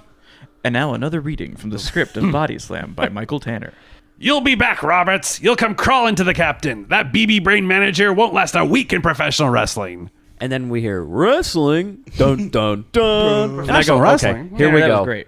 Hold on. Well done. Well done. We are making a movie for wrestling fans, and you've just insulted it now. Right. It's like, that's not a good way to start. Man, that's almost like literally every movie about pro wrestling. it's like, Like the why exception being The Wrestler. That's the like- only one that didn't like say, "Man, fuck off, wrestling fans." Yeah, of all people, What you Darren like is Aronofsky stupid. making a legit pro wrestling movie where he's treating it with respect. A guy who makes indie movies being like, yeah, this is good. And that's a guy who gets some of the terminology wrong in like the opening scene. And so you start off going, oh no. This guy doesn't really know what he's talking about. Although I do have to say Because that he's misusing the insider he term. pretty much ripped off that documentary. Beyond the Mat. With I mean, Jake the I think Snake. he admitted that, didn't he? Where he watched Beyond the Mat and went, I should make a movie about this. Because Really? that's a great Well, because Jake the documentary. Snake's real life story with this, that's kind of what Randy the Ram was. Yeah, pretty okay. Oh, it's when I saw the wrestler, I was like, I've seen this whole. What's story funny is so before. many wrestlers watched the wrestler and went, "Oh shit, that's me." Oh yeah, I've Like they heard. didn't Yeah. think they didn't think he was plagiarizing anything about them, but so many wrestlers apparently totally related to Randy in that movie that they went, "Oh fuck, man, that's my life." You know, one of those was who like kind of broke down crying. Roddy Piper. Yeah. He saw it in the theater. He like broke down crying and everything like that because he was like, yeah, that's totally what I've gone through. And I know some wrestlers even after that movie came out started dressing like Randy the Ram. Really? There's a Japanese wrestler, the Great Sasuke, really famous masked wrestler, who actually entered the government in Japan, but he ran as Sasuke, so he wore the mask. No, did he Like, win? he won the election, just like a luchador. He's like, well, no, they voted for Sasuke, so I'm aware of this shit. So he's That like, is gonna sue the best. amazing. And he He's doing served his promos term on in Parliament. like serious? Japanese Parliament. He served his term as Sasuke, but when he came back to wrestling after the wrestler had come out, he started wearing Randy the Ram's tights. Wow. Okay, Because he's like, I'm a washed up has-been. Let's fucking do this. Okay, I'm just being real. Someone needs to write that manga right there. A Japanese wrestler runs for all of his wins and then takes wrestling with him in it. Oh, why hasn't no one made this yet? I think that might be you. Yeah, Johnny. I'm on it. Done. Done. Let's get to work. Oh, so in the script, more tales from the script. After they Harry pro wrestling, it was supposed to then show a banner on the convention center promoting wrestling superstars. March 15th, Junkyard Dog, Roberts, Whoa. Tonga, Nikolai the Russian. Junkyard Dog. The only time he appears in this script is just on a banner. He is And not Roberts, supposed to I be in assume, it. is Jake, right? No, Roberts would be Quick Rick Roberts. Oh, It would duh, be that's right. I'm sorry. Roddy's character. But they were But like, man, fuck JYD, that. wonder what happened. Yeah. Well, they were like, fuck that. We're not spending money on a banner. Was he already working with Sailing WWE? Yeah, we're like, Convention we're not Center, getting that man. shot. Yeah. That's probably it. He got signed by Vince. Yeah. He was busy grabbing them cakes. So then, I guess Smilax took the political job. He did. Because That's the why next he- scene is him at a big rich house, and he's like, they're bringing him in, and Yeah, well, we know he did because before he goes to the convention center, He goes to see the lawyer. I think he gets a phone call and he tells Sheldon that he's like, oh yeah, I'll take it because he has to. And so he's at the convention center in order to arrange things for the senator's election thing. Yeah. So now we're going to the Vanderwegen house where there's the blue-haired ladies having their, election meeting. I don't know, Luncheon. yeah, and they're like, what are you luncheon. going to do? How are you going to provide the entertainment? And he's like, lady in bikini. And he just keeps looking at Tanya Roberts the whole time. And then he's like, yeah, there's going to be all sorts of people there. And then it just ends. I will say this scene was kind of weird. It was like, just tell them the truth. Yeah. We booked the Los Angeles Convention Center. We're going to line up talent now. In about a week, I'll come back to you with names. Dude, the ball is on the tee. And by Just the swing at way- it. Yeah, You're yeah. good. Yeah, and you know Easiest what? thing you could do. You Yeah. do have talent. Yeah. You have a fucking wrestler. Like, put on a goddamn wrestling show. It's like, He wants to win the election, though. well, as we'll learn by the end of it, Yeah. we'll see. He But I'm doesn't like, know what he's doing he yet. does have entertainment, though. He does have a band that he's signed, right? And he knows wrestlers. Which at this point is the kicks. the Kicks. Kick! Okay, so he just bullshits his way through the speech. Then we watch him hit on Tanya Roberts. And he does the classic, and we heard this on a recent episode, because he does the, hey, are you a model? And starts doing that whole rap. And all I can think is like, man, Ms. 45 would have had him in several dumpsters by now. yeah. Like, you're too pretty to be a model. Why don't you come upstairs? This is one of the kills we'd agree with. Yeah. This is that middle part of the movie where we're cheered for it. Oh yeah, he deserved it. Yeah, that was good. We didn't. The world didn't need him. So then the people leave because Smilax's an idiot. That's right. Everybody just walks away, right?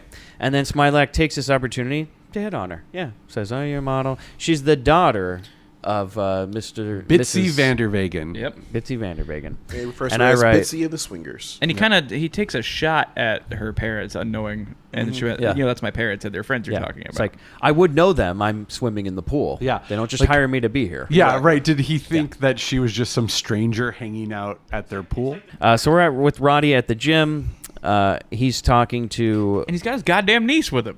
again, yeah. Like she's like spotting him at the gym. If I say Roddy is in the What's movie, the story niece here? is Did there. her parents die? They is did she- die. Okay, why did they cut this out? No, I think it's in there. It's buried in Roddy's monologue that we'll get to later when they're at the Roddy has a lowest point. monologue? Yeah, well, like, I don't know. It's like more than 5 Yeah, he lines sits on a together. stool, the lights That's a come monologue down. For, yeah. Roddy, that's a monologue. That's as much Where as he's like, that's the all I maximum you know can is remember." wrestling. I'm 90% sure it's still in there. So he's talking to Tonga Tom, who's played by Sam Fatu. The Tonga Kid. Now, I thought that they did a disservice to Roddy Piper because this is his tag team partner, and he is way better than Roddy in the ring, in my opinion.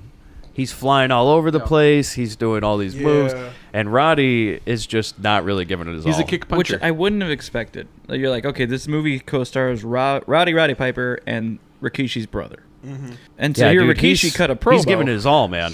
I did it for The Rock. But Sam Fatu is pretty fucking decent. He actually is. he was good. Actually good. Yeah. He had some charisma. He had did. charm. I was like, put the belt on this kid. Because honestly, though, let's like, when rocket strap this guy. Like I kind of felt at first. I was like, okay, Roddy's gonna be the face. This kid's the athletic talent. But then he starts talking. I was like, no, he's actually got some acting chops too. Like he's playing this whole like good guy angle pretty well. This is what I'm saying. I'm like, you got one star in the ring. Yeah, I was And you seeing got it. this I was guy. seeing in Tonga Tom what Vince sees in Roman Reigns. I was like, fuck this kid. Let me tell you something. This is Because He Roddy should get 5 Piper, matches against Brock Lesnar. Roddy Piper and lose every time. Yeah. was always a heel. He's a bad guy. Not always, but yeah, like in the 80s. this When yeah, I was a time, kid, definitely. because the 2 times I watched wrestling, like before I got into the video game and started watching it again, WCW, as a kid, like WrestleMania 8 or whatever I'm watching, Roddy Piper's a bad guy, right? Okay. And I always know him as like being this cocky guy that goes to the ring and gives these great promos. But did you see his match with Bad News Brown? I don't remember this. Google image search that. Okay, let's share this. You know what I'm Couple talking things. about. A little bit. One, This bad was news. he He colored half his body. Half of his body. Oh yeah. He did half blackface on his entire body. Who, Roddy 'Cause he, Piper? yeah, he represents Well, 'cause all bad guy. wrestling. Yeah. No, he's the No, he was the he's the good face. guy. Yeah. In this, He was the face What? against Bad News Brown. Let's talk about Bad News Brown for just a second because that was one of my favorite guys as a kid. Because during the rock and wrestling era, when every single person is a cartoon character, you know, you gotta do with the dragon. You got the British Bulldogs. You got the Killer Bees jumping around. Everyone's got face paint. Hulk James Hogan's Snake, brother, all that everybody, stuff. Then you have Bad News Brown from Harlem, New York. He's in plain black trunks and black gloves. And he's just looking around like, man, fuck you guys. What's I'm wrong just with you gonna people? beat the shit out He's of like all the one of you. dude who's like this guy who's seriously here to fight people. He And was he's just stone like- cold before Stone No, Cold. he absolutely was. Yeah. And Yeah. he was legitimately one of the toughest wrestlers there ever was because he was a legit trained martial artist. He was like an Olympian in Canada. And he went by Bad News Allen in the... I told you the story once about Andre the Giant drunkenly wrestling Bad News Allen. Oh, I yes, told you this remember off mic. one. It was a story I heard Bam Bam Bigelow tell. They asked, what's the craziest thing you ever saw in a match? And Bam Bam was so happy, lit up to tell this story. He's like, all right, I think he was in Japan. And he was in a tag match. And it was Andre the Giant and another guy versus Bam Bam and Bad News. And Andre did the spot where he sits down on you. You know, and you can't get up, you know. And Andre was supposed to get up at that point, grab the ropes and pull himself up, but he was too drunk. And so what he did was he just sat there, oh, sorry, boss. And he let go Oh, I heard about this. Yeah. of his bodily functions because he was drunk. And so you get to watch this. It was a Easter egg on a video game I was playing. It had this this cackling Bam Bam Bigelow go, yeah, I watched Andre the Giant take a dump on Bad News Alley. Oh my god. And like Bad News got backstage and wanted to fight Andre the Giant. He's just like, I don't give a shit how big you are. Oh, Ain't my nobody taking a gosh. shit on me, man. Oh my god. But yeah, I loved him. His finishing move was an enziguri kick that he called the Ghetto Blaster. What's not to like? Oh, that is so awesome. It was fucking rad. He was the first, my first indie show that I went to in college. He was on the card. Oh, no shit. As Bad News Allen. And at that time, I didn't really know any wrestling history. Yeah. So I was like, why is he Bad News Allen? His name is Bad News Brown. Yeah. But the thing I remember most is I don't think he wrestled. I think he was the manager He made for an a guy. appearance. He made 'Cause an at appearance. that point, he had to be past his prime. Yeah, he cut a promo and he was wearing this purple suit, which was funny because it was clearly 2 different purple suits of different shades of purple that he put together. So I was like, oh, he looked rough. His most famous thing was that feud with Roddy Piper, where Roddy, the promo starts with Roddy talking to Mean Gene, and you're just seeing the white side of him. And he's explaining that he's going to tap into a different side of himself to face bad news. He's And you're gonna telling meet me him on this is his the good level. guy. This is the good guy. And he turns around and reveals that he's Roddy. On half of him's Roddy, the other half is the hot Scott. And so he's painted half his body black, and he starts like dancing to reveal that he's got rhythm now because it's bad. It's kind of like Spider-Man 3. Yeah. Yeah. The Venom symbiote only attached to half of him. Oh man. And so that was the Well, good guy. In this And movie, the guy offended by it is the guy we're supposed to boo. The guy who's like, dude, that's fucked up. What's wrong with you? You're like, yeah, boo. Be cool with this. Accept your racism. what? Well, my point is like in this movie, Roddy Piper is known as like a talker, right? In the world of wrestling, he's known as a great talker. It's what got him and you famous. have him in this movie being like, I'm just a regular dude, and I'm not going to say anything.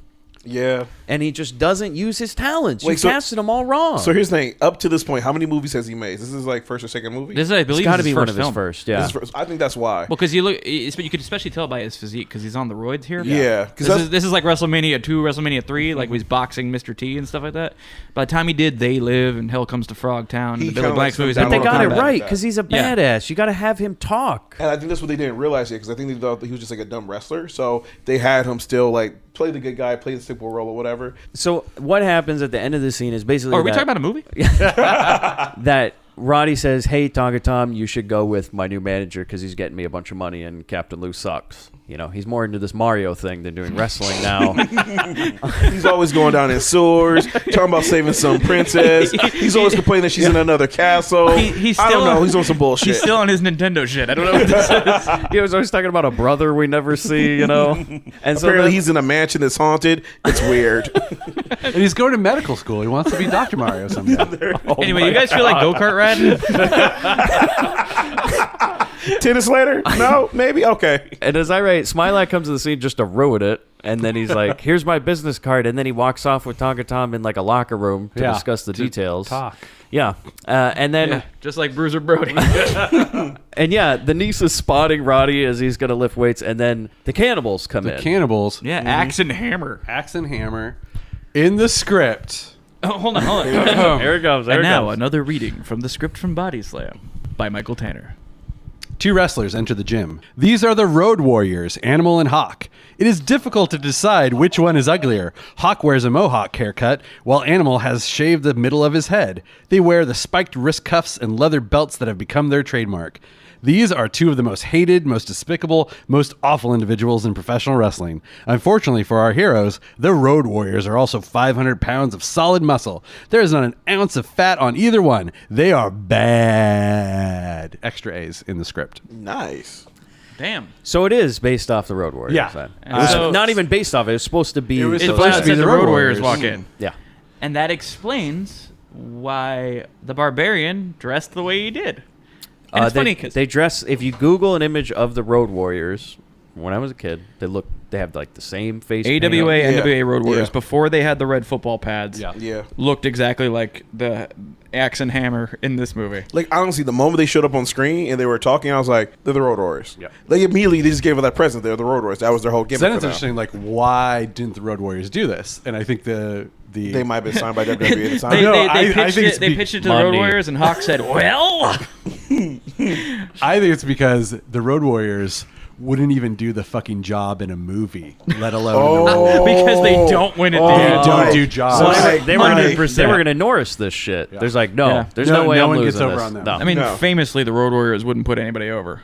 They wouldn't even take bumps for people. If you watch old Road Warriors matches, it's just Oh, them hell. wrecking people. Every time. And that's why they got famous. And that's the reason why they're still famous today. People, like, love them. Yeah, when in reality, they were just unsafe and harming their coworkers. They're like, man, fuck you. Like dropping you on your face. But what's crazy is they become famous for it. John Cena gets booed for it. Well, no, John Cena's the opposite. John Cena's trying so hard not to hurt you that his shit looks bad. That his stuff all looks super safe. You know, that's why. Whereas the Road Warriors are like, I'm going to knock your teeth out. And That's you're going to true, like that's it. And then we're going to go have a beer afterwards. That's true. And if you don't like it, fuck you. Let We're them the knock it Road out Warriors. twice. We're going to go have a beer after. Which one of us is famous? Take your licks. You know, that's. But it's funny because you think about this too.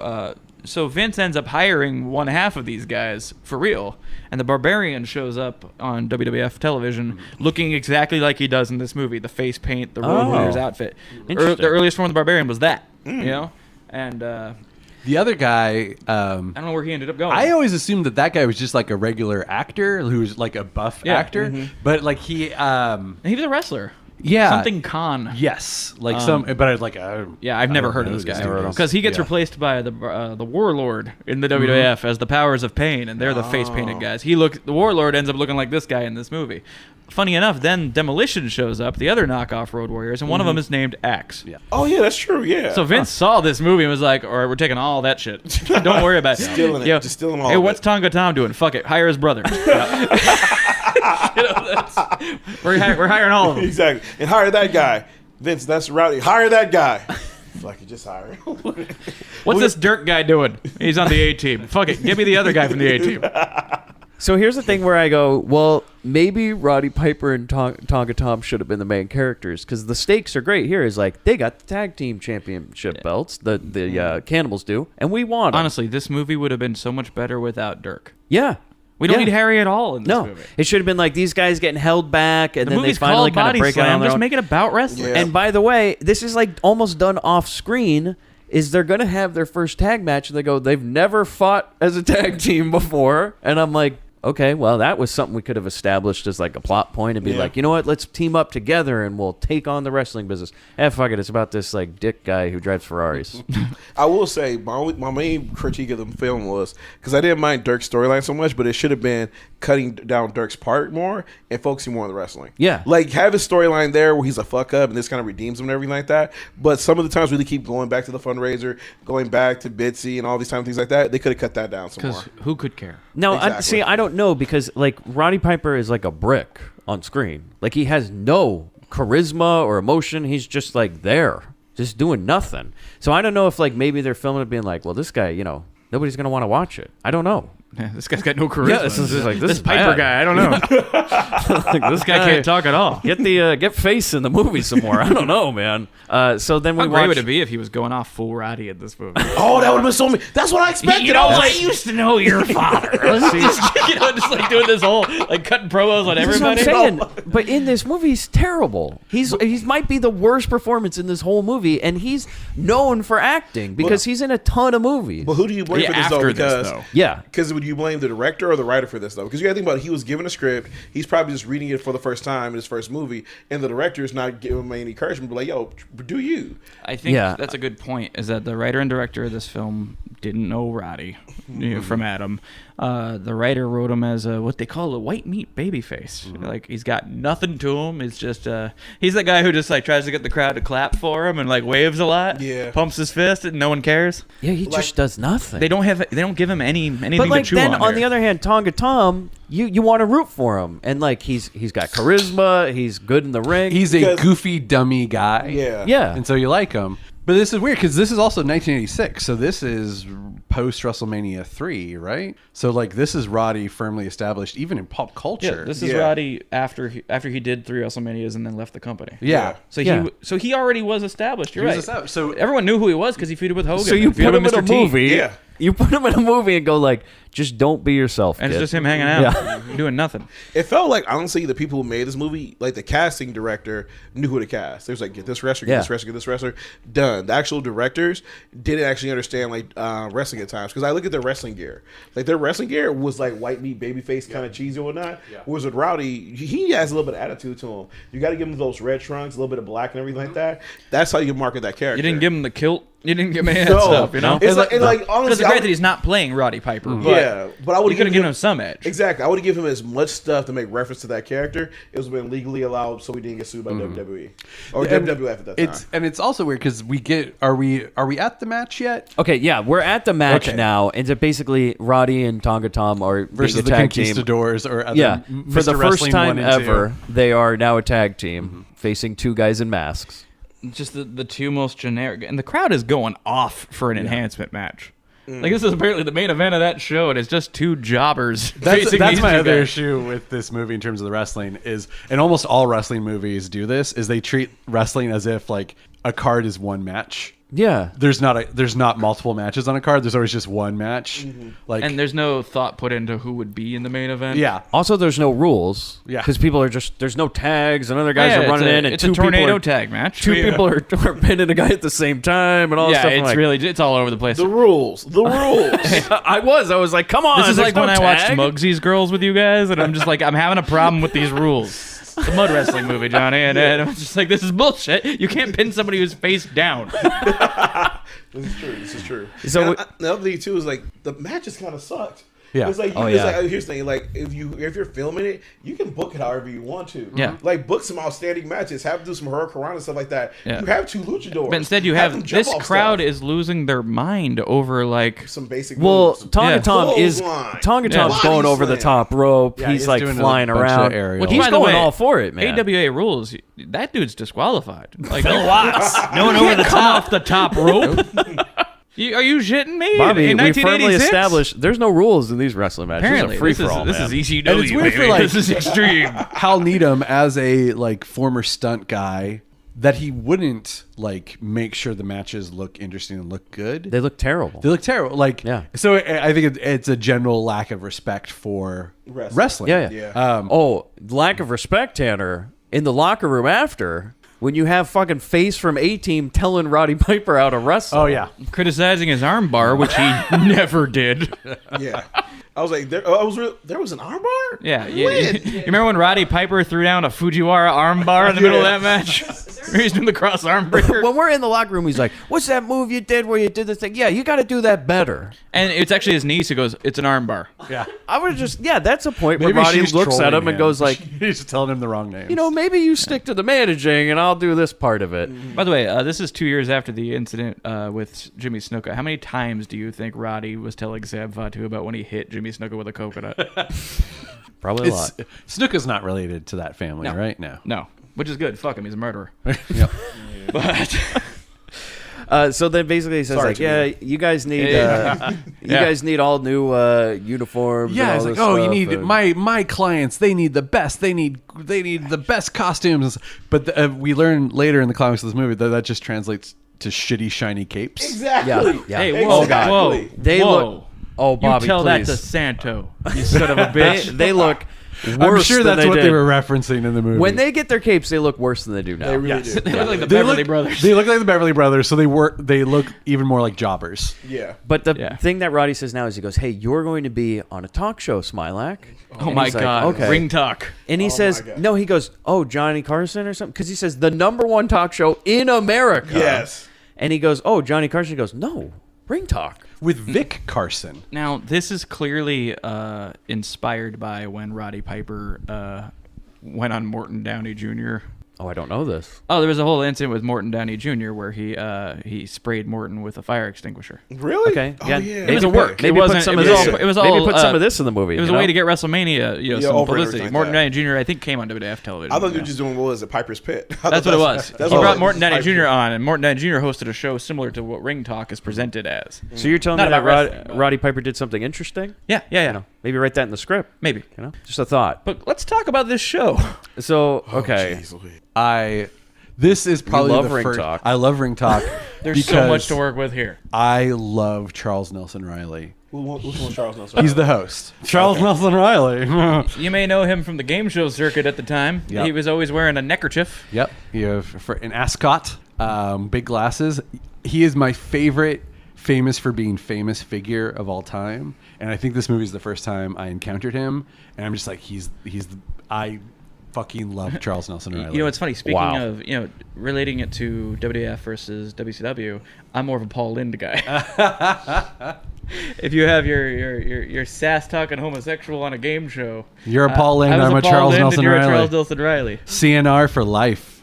So yeah, this reminded Did me we a lot. lose you guys on that? No, one? no, no, no. I'm Okay, just listening. you guys were like, I don't know. This show reminded me, if you've ever seen Wally George, it reminded me of the production values of that. Just like some cable access program with a crazy crowd and everything. #1 show on television. Mm-hmm. Yeah, #1 show on television. It was a dark time. There's no So he cable. has like a half ring set up, and he's sitting down and he says, okay, we're having a wrestling show on managers today. And you almost imagine the crowd being like, well, fuck this. I came on the wrong night. But instead, they pan to the crowd, and it's half nuns, half bikers. Yes. Yeah. Yes. Like, what? Like a Wally George episode. If you've never seen Wally George, check him out on YouTube. It is weird. So his guests are Captain Lou, Tim, who's a little person and a Grindbin All-Star. Billy Barty. Billy Wildor. Barty. The great Nelwyn. From Night Patrol. We all know him from different things. He's been on this show before. You're like Willow. I'm like Masters of the Universe. And Mike's like Night Patrol. Wait, he was in Willow? He's the great Nelwyn. He's the wizard. Wait, was he an Ewok? Oh, probably. Yeah. Probably. He's been in like 80 movies. Oh my gosh. I played poker with him.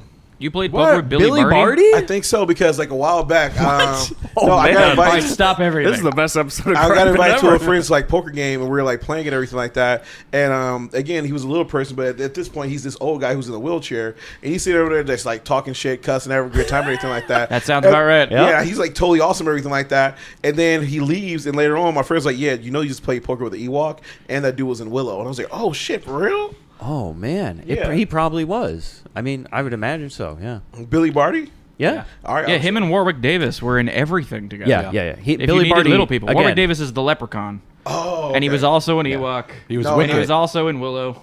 I would have remembered the Leprechaun. Yeah. No, I think it was But him. if it's not Warwick Davis, it's Billy Barty. There it We're is. talking There it about is. little That's people. right, Billy Barty, Yeah. yeah. Kenny Yeah. Baker was R2D2, but Like I'm that's saying, he's got 80 credits on IMDb. Yeah. He's in everything. that's rad. Damn, yeah. Hell of a story. Glad you were here for this episode. By the way, he was my favorite character. All this because it was so hilarious. Because like, all right, so you're saying again, it's 2018. It's not PC at all. Right. But he keeps throwing around the F word. Oh, and I'm yeah. just And like, not the one that's F-U. That's sort of that's his character. Yeah. Like his character is defined by he says faggot a lot. Exactly. Yeah. But there's a Oh, point and by the where way- he says it, and it's kind of hilarious. Like not during this interview, but there's like a later point where he says it. I'm just like, all right, fuck, that was good comedic timing right there. Well, how about the guy who came with his own sign that had it written on it? Yeah, And there's the- a little yes. person in the front row holding a Yes. sign that just says that. Yes. It was like, is that his catchphrase? I guess it is. Yeah, I have in my notes when the character rolled in, I just wrote Gwildor, and then next to it, and he's a raging homophobe. Basically, this whole scene is just like, we don't like you, Smilax, and it ends with Captain Lou throwing him over the top rope. Yeah. As you said, Bobby, he would have been disqualified. Disqualification, even on a talk show. Can't pull that shit. And then it all ends, and then we're at some political meeting, and Smilax like bullshitting about like, oh, I'm gonna have some sort of entertainment. He's wearing a neck brace. Then we go to like outside. He's telling Tanya Roberts, oh God, this is where again we really like the character. He walks outside this house and he goes, nice rear end. Hey. I meant the car. Oh, good one. Zing. He saved it. He almost got in trouble there. Yeah, because she's like, what the fuck did you say? He's like, no, I meant the car. Rolls Royce had great rear ends. You want to go on a date? And she's like, yeah, whatever. And so, And he's like, like we can go anywhere, it doesn't matter, blah blah. And they go to pretty much a Sonic. They go to Yeah. an A&W. A&W. like, Yeah, this is my personal jam when restaurants appear in movies. I have to figure out what they are and where they were. In the background, you can see the A&W sign. and Tanner, is that why you requested A&W yeah. to drink In during honor of this show? that, this honor. episode of the Grindbin is brought to you by A&W Root Beer. We are drinking A&Ws as we record this. Made with aged vanilla, and when Barks is just too spicy.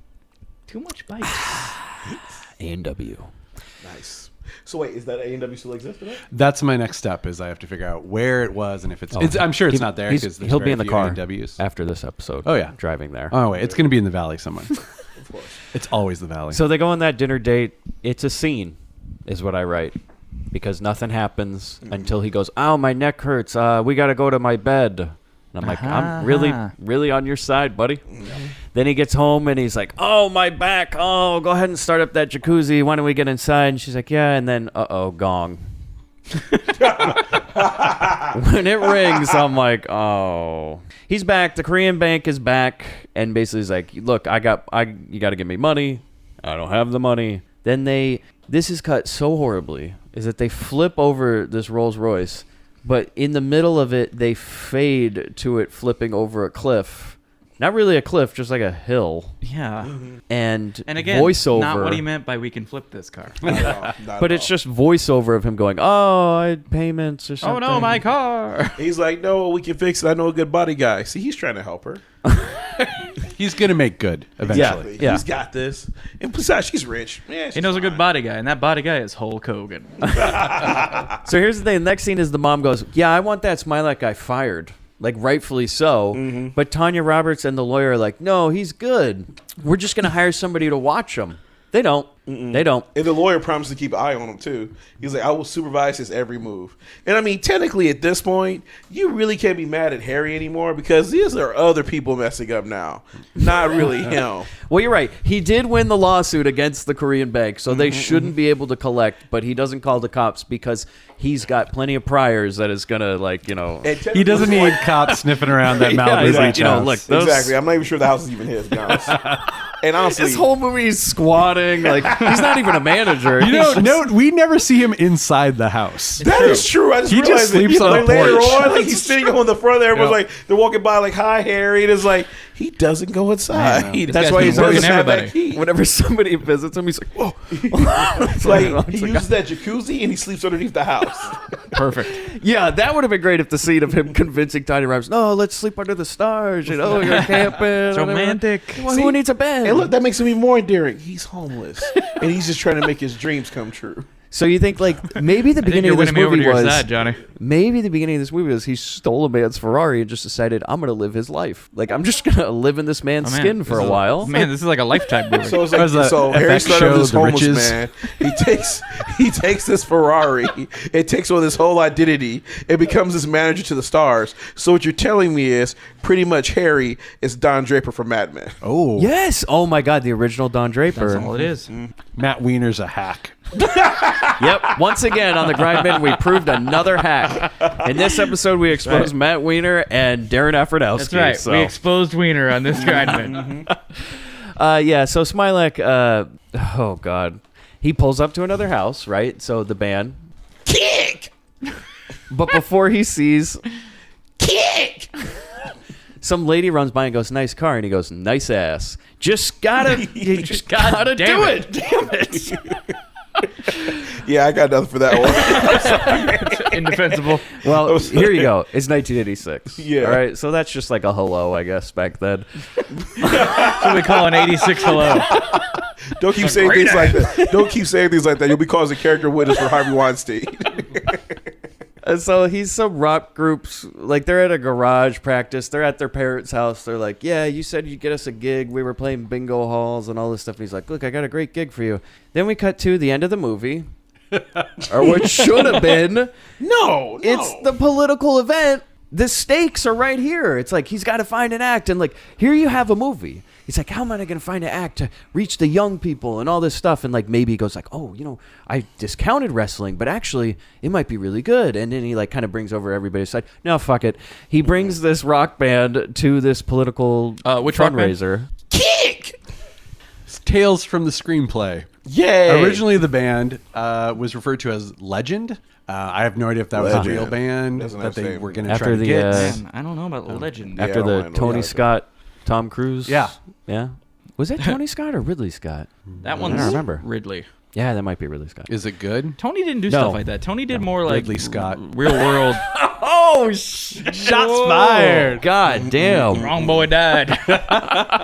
Yeah, so basically he goes in and he's like, hey, how about we just fucking not go to this political convention with Tanya Roberts? And she's like, yeah, sounds good. You guys, I don't think this is who we're talking about, but Legend are an Icelandic alternative rock / electronic band. No, That it sounds probably like it. is. It probably is them.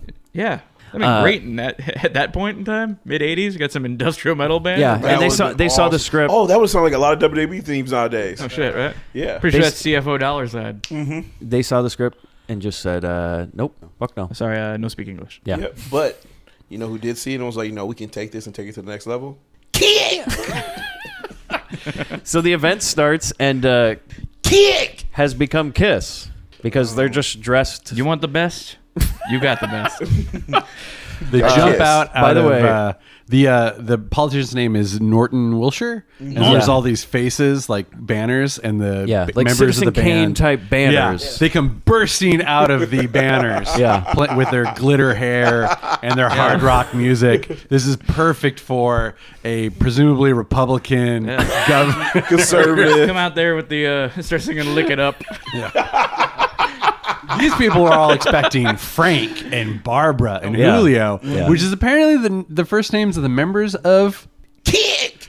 But everyone else thought Sinatra, Streisand, and Iglesias. Yeah. Because it's Nope. the 80s, and that's someone who you could makes sell sense. a, That you makes could sell a sense. concert Yeah. based on. But it wasn't. Instead, we got Twisted Sister. Yeah. Yeah. Which was weird because if you look at them when they were in the garage, they looked really like cool. They had Yeah. all their cool clothes. They looked like rock stars Yeah. already. So when they show up looking like Kiss, I'm like, why? It's like you guys already had the cool factor going It's for like the you. reverse of what happened with Kiss. Like then you got them out of the makeup and platforms. They were just dudes in denim, and you're like, why? Yeah. I don't want this.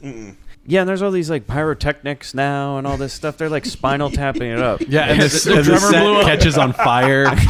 It's a disaster. Also, by the way, It's hilarious. And the lawyer's just sitting Yeah. there like, why did I trust This him? is a pretty great scene. and it is the cheapest fucking scene, by the way. they It's should have like, had a tiny stone. They walk into like the convention center, but where they're filming in is like an apartment. Yeah. Like, it's like a tiny ass one row of people, You expect a cat to walk by. and then the stage is like just whatever community theater stage they could get. You know? Yeah. Yeah. Is that some high school lyceum? And so then we go to just messages left on Smilax's phone because the scene ends in disaster. He's getting a bunch of messages. All people are looking for him now. Again, though, this should have been maybe the end of the movie, but No, it's it's just getting good. This is the This is point the where our start of the main movie. character hits rock bottom. This is the And dark now night he of the rises soul. Like the let's say like 50 Honestly- minutes in, I guess Act 1's done. What's funny is I think you could have started strong with this as the opening of your film. Like this is the gig that ruined his career as a manager Yeah. of bands. Like, I As will you agree, said, though. And Bobby, now he's gotta you find could have something else to started. do. You could have Yeah. started a movie. Yeah, Yeah, I would agree. If this was at the 15, between the 15 and 20 minute mark, Yeah. we're going strong. But this isn't. Like, This I was get set why up he's gonna, as he's gonna the do. He's gonna stakes. pivot to a different job now. Yeah, It's like this is the stakes. Nope, it's just done. Everybody hates him now. By the way, the headlines. Great. I wrote them down. We're hilarious. Wilshire says Ayatollah did it. Topical. Did you notice the big space? It said Ayatollah did space it. Is like that that. Chris Jericho thing? Did what? It. Wilshire blames commies for fundraiser fiasco, which I also really like. We cut from that to a locker room with Roddy and Tonga Tom, and Smilax shows up dressed like a woman. Because he's hiding. Yeah, yeah. And there's And just a it's lot of like. It's just funny when a man dresses like a woman. And you again, don't need to do anything else. Just do that. Everyone's laughing. There's like a 86 hello where like the ring announcer walks in and is about to say nice ass, but then he sees that it's a man. That's it. That's the scene. Then we get to a wrestling match, and I was like, what the fuck, man? Chick Hearn's in this movie. Fuck yeah. Oh, yeah. The voice of the Longtime Lakers. Lakers announcer. For anyone who Chick doesn't know Chick Hearn, Hearn. he coined the phrase slam dunk. He coined the phrase airball, and he coined the phrase the mustard's off the hot dog. Chick Hearn. Two of those are more well known than the third. But yeah, but that third one we could use for our Hulk Hogan. Exactly. It's true. The mustard's back on the hot dog. Brother, Tell when- him about a Hulkster. Yeah, when the Hulkster's in the ring. So Chick Here's what I Hearn, mean, a lot of dogs. who is a legend, who has a statue outside of Staples Center with him on his broadcast desk and everything, right next to Shaq. He was phenomenal. Like if you go back and look at anything that he's done and read all the phrases he came up with, like he made it so fun to listen to sports. This to me is like when Bob Costas was in basketball. Is that like you don't fit in this movie? Except the gig mean? with not the gig, but the gimmick when Bob Costas was in basketball was that's a punch. That's a joke. They're like, oh shit, it's Yeah, Bob yeah. Costas. That's No, funny. and it's Wouldn't it be funny funny. if Bob Costas was here? I don't think this is. Wouldn't it be funny if Chick Hearn was? No, in this? no, because I think it's just they just got. But Chick I'm saying Hearn. it's like that's shocking to me. It's like when Bob Costas shows up at baseball, it's funny because he is like the most straight-laced reporter, and then he's doing all these crazy things in that movie. It's funny. Chick Hearn. He read the script and he loved it. I gotta say though, Chick He Hearn's loved pretty Harry good. in like this. we did. No, Well- Tales from the Screenplay. Oh, here we Okay. go. It's not Chick Hearn. Of course What? not. Is it Marv Albert? No, it is. Is it Dick Vitale? announcer? Okay. Aw. I have a theory that Chick Hearn was there for one day. He is fed lines. He has no idea what he's saying because there are parts where he's saying stuff and he just is like, did I get it out right at the right tone? Because it doesn't match. It doesn't match at all. And I was just like, man, I wonder what they had to pay him. Was this a one-bagger? And they let him use his real name in the movie, too. He which I wanted was to like, use his real name. He was proud to do this. Exactly. He must have, yeah. He respected the art. He did. I'm a sportsman. Yeah, even though he doesn't know what he's saying. When they feed him wrestling terminology, he's just like, yeah, I guess that's right, as the move happens. I'll play some clips, because to me it seemed very out of place. I thought he was every bit as good as Jim Ross or Gordon Zoley. You cannot control animals like this, particularly when they're armed with lethal weapons such as chains. Oh, fans, this goes back to the Neanderthal days. I don't believe this. They've got to stop it. Somebody's just got to stop this match. Now they lift him up onto the top rope, face down, dangle his feet there. The hammer supports him, but look out. Coming off the top buckle, here comes Axe. This is going to be big trouble, fans. Oh, a shot in the spine. That's a paralyzing blow. Look out. Here comes a double elbow. A double elbow. Even this capacity crowd wants this thing stopped. They paid their money, that's true, but they don't want to see these animals in action anymore. So what happens in this scene is that Chick Hearn's announcing a wrestling match that's never started or ends because the cannibals come out to fight Roddy and Tonga Tom. Surprise. The card is subject to change. So here's the thing. They just show up with chains and start hitting them like, excuse me, disqualification. It's a hardcore match. Yeah. It must be. This is a no-holds-barred match. Exactly. This is Texas Death. They're just First blood match. And there is blood, by the way. Tonga Tom and Roddy Piper. What they're doing here is they're hearkening back to Roddy's famous dog collar match they had with Greg the Hammer Valentine, where they whipped each other with chains. They even do the hangman spot over the rope, which is brutal as fuck. Yeah, they're choking out Roddy and everything. And by the way, disqualification, Smilax gets thrown over the top rope. Yeah, Harry hears that the cannibals are the new opponent, and he's back in the locker room. Yeah. And while still in drag, runs out to try to help. I have no idea. Which is weird. Again, this is a situation where the movie is treating wrestling like it's real. Yeah. Because what do you mean there was a change to the car? Yeah, were you not here for the meeting? Like we talked about it backstage. Like you guys are working the cannibals now. Great. And so then it just ends with him getting thrown over the top. Everyone gets beat. Yeah, they get their ass. Harry heroes gets get beat apparently up. thrown to his death because we don't see him land. Oh, not at all. It's just like Never just see He Harry falls land. into the void. He He's just not is falling exactly. forever. He's not taking bumps well at all. they do that Mortal Kombat 2 aerial shot, him going, ah, boom. Well, the next thing is him going to the hospital to Again, visit. wrestling is absolutely real. Yeah, It to is. visit Roddy Piper and Tonga Tom. Because they're in traction. And there is, I did get a laugh out of this. There's a guy in a wheelchair. So a guy wheels his friend out who's in a wheelchair.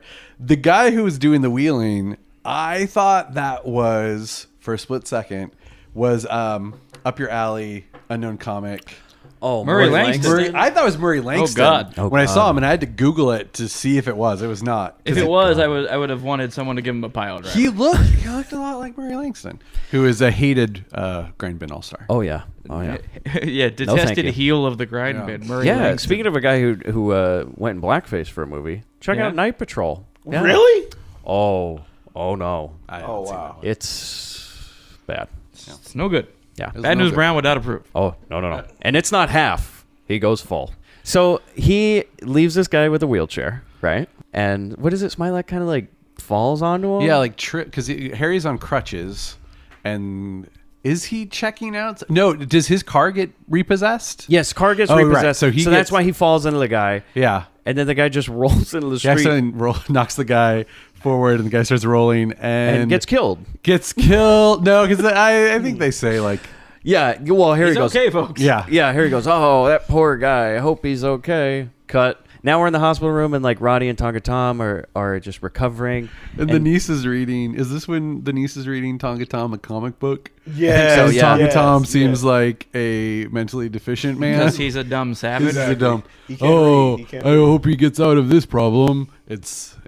I know you really like Tonga Tom in the movie, Mike. Yeah. He's a dummy. I don't like him. Wow. He's a dummy. Tanner really hates Tonga Tom. Good moves, Thumbs but down man, for Tonga Tom. He doesn't have it, Yeah. brother. He's a dummy.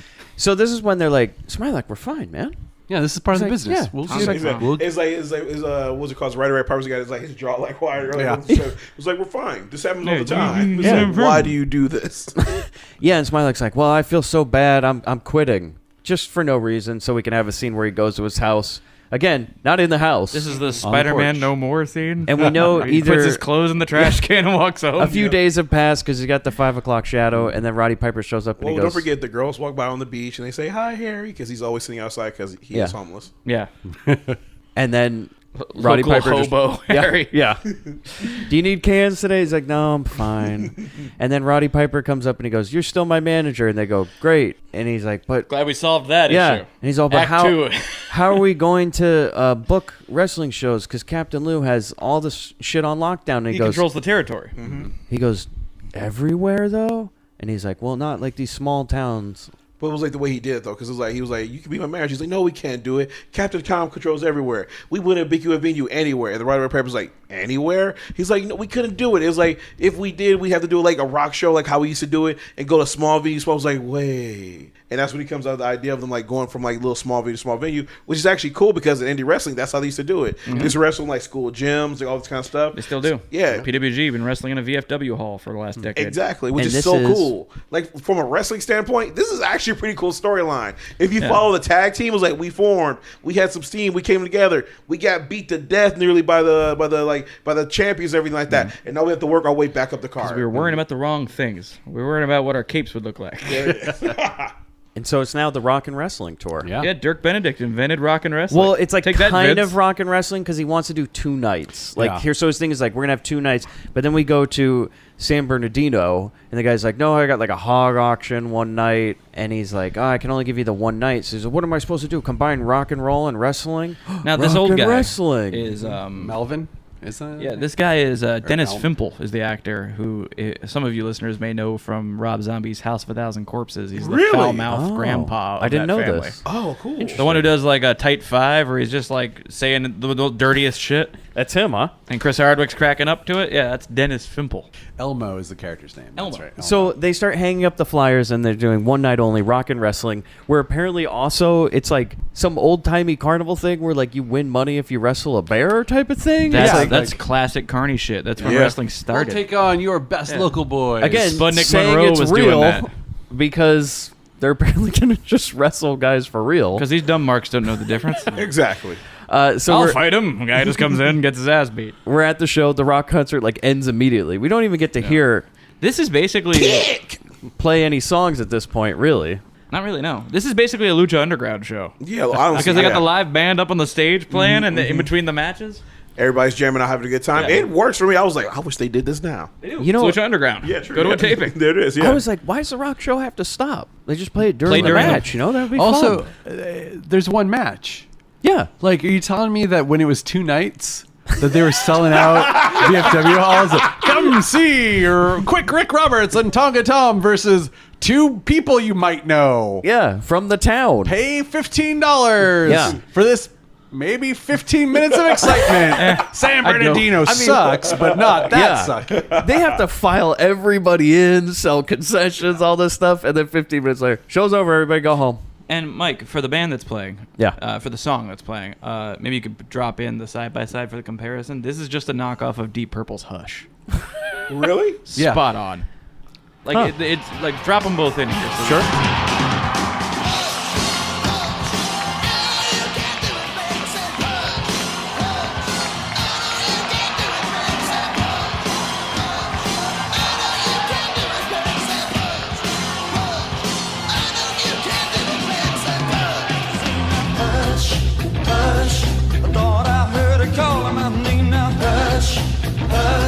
I need your loving and I'm not to blame now.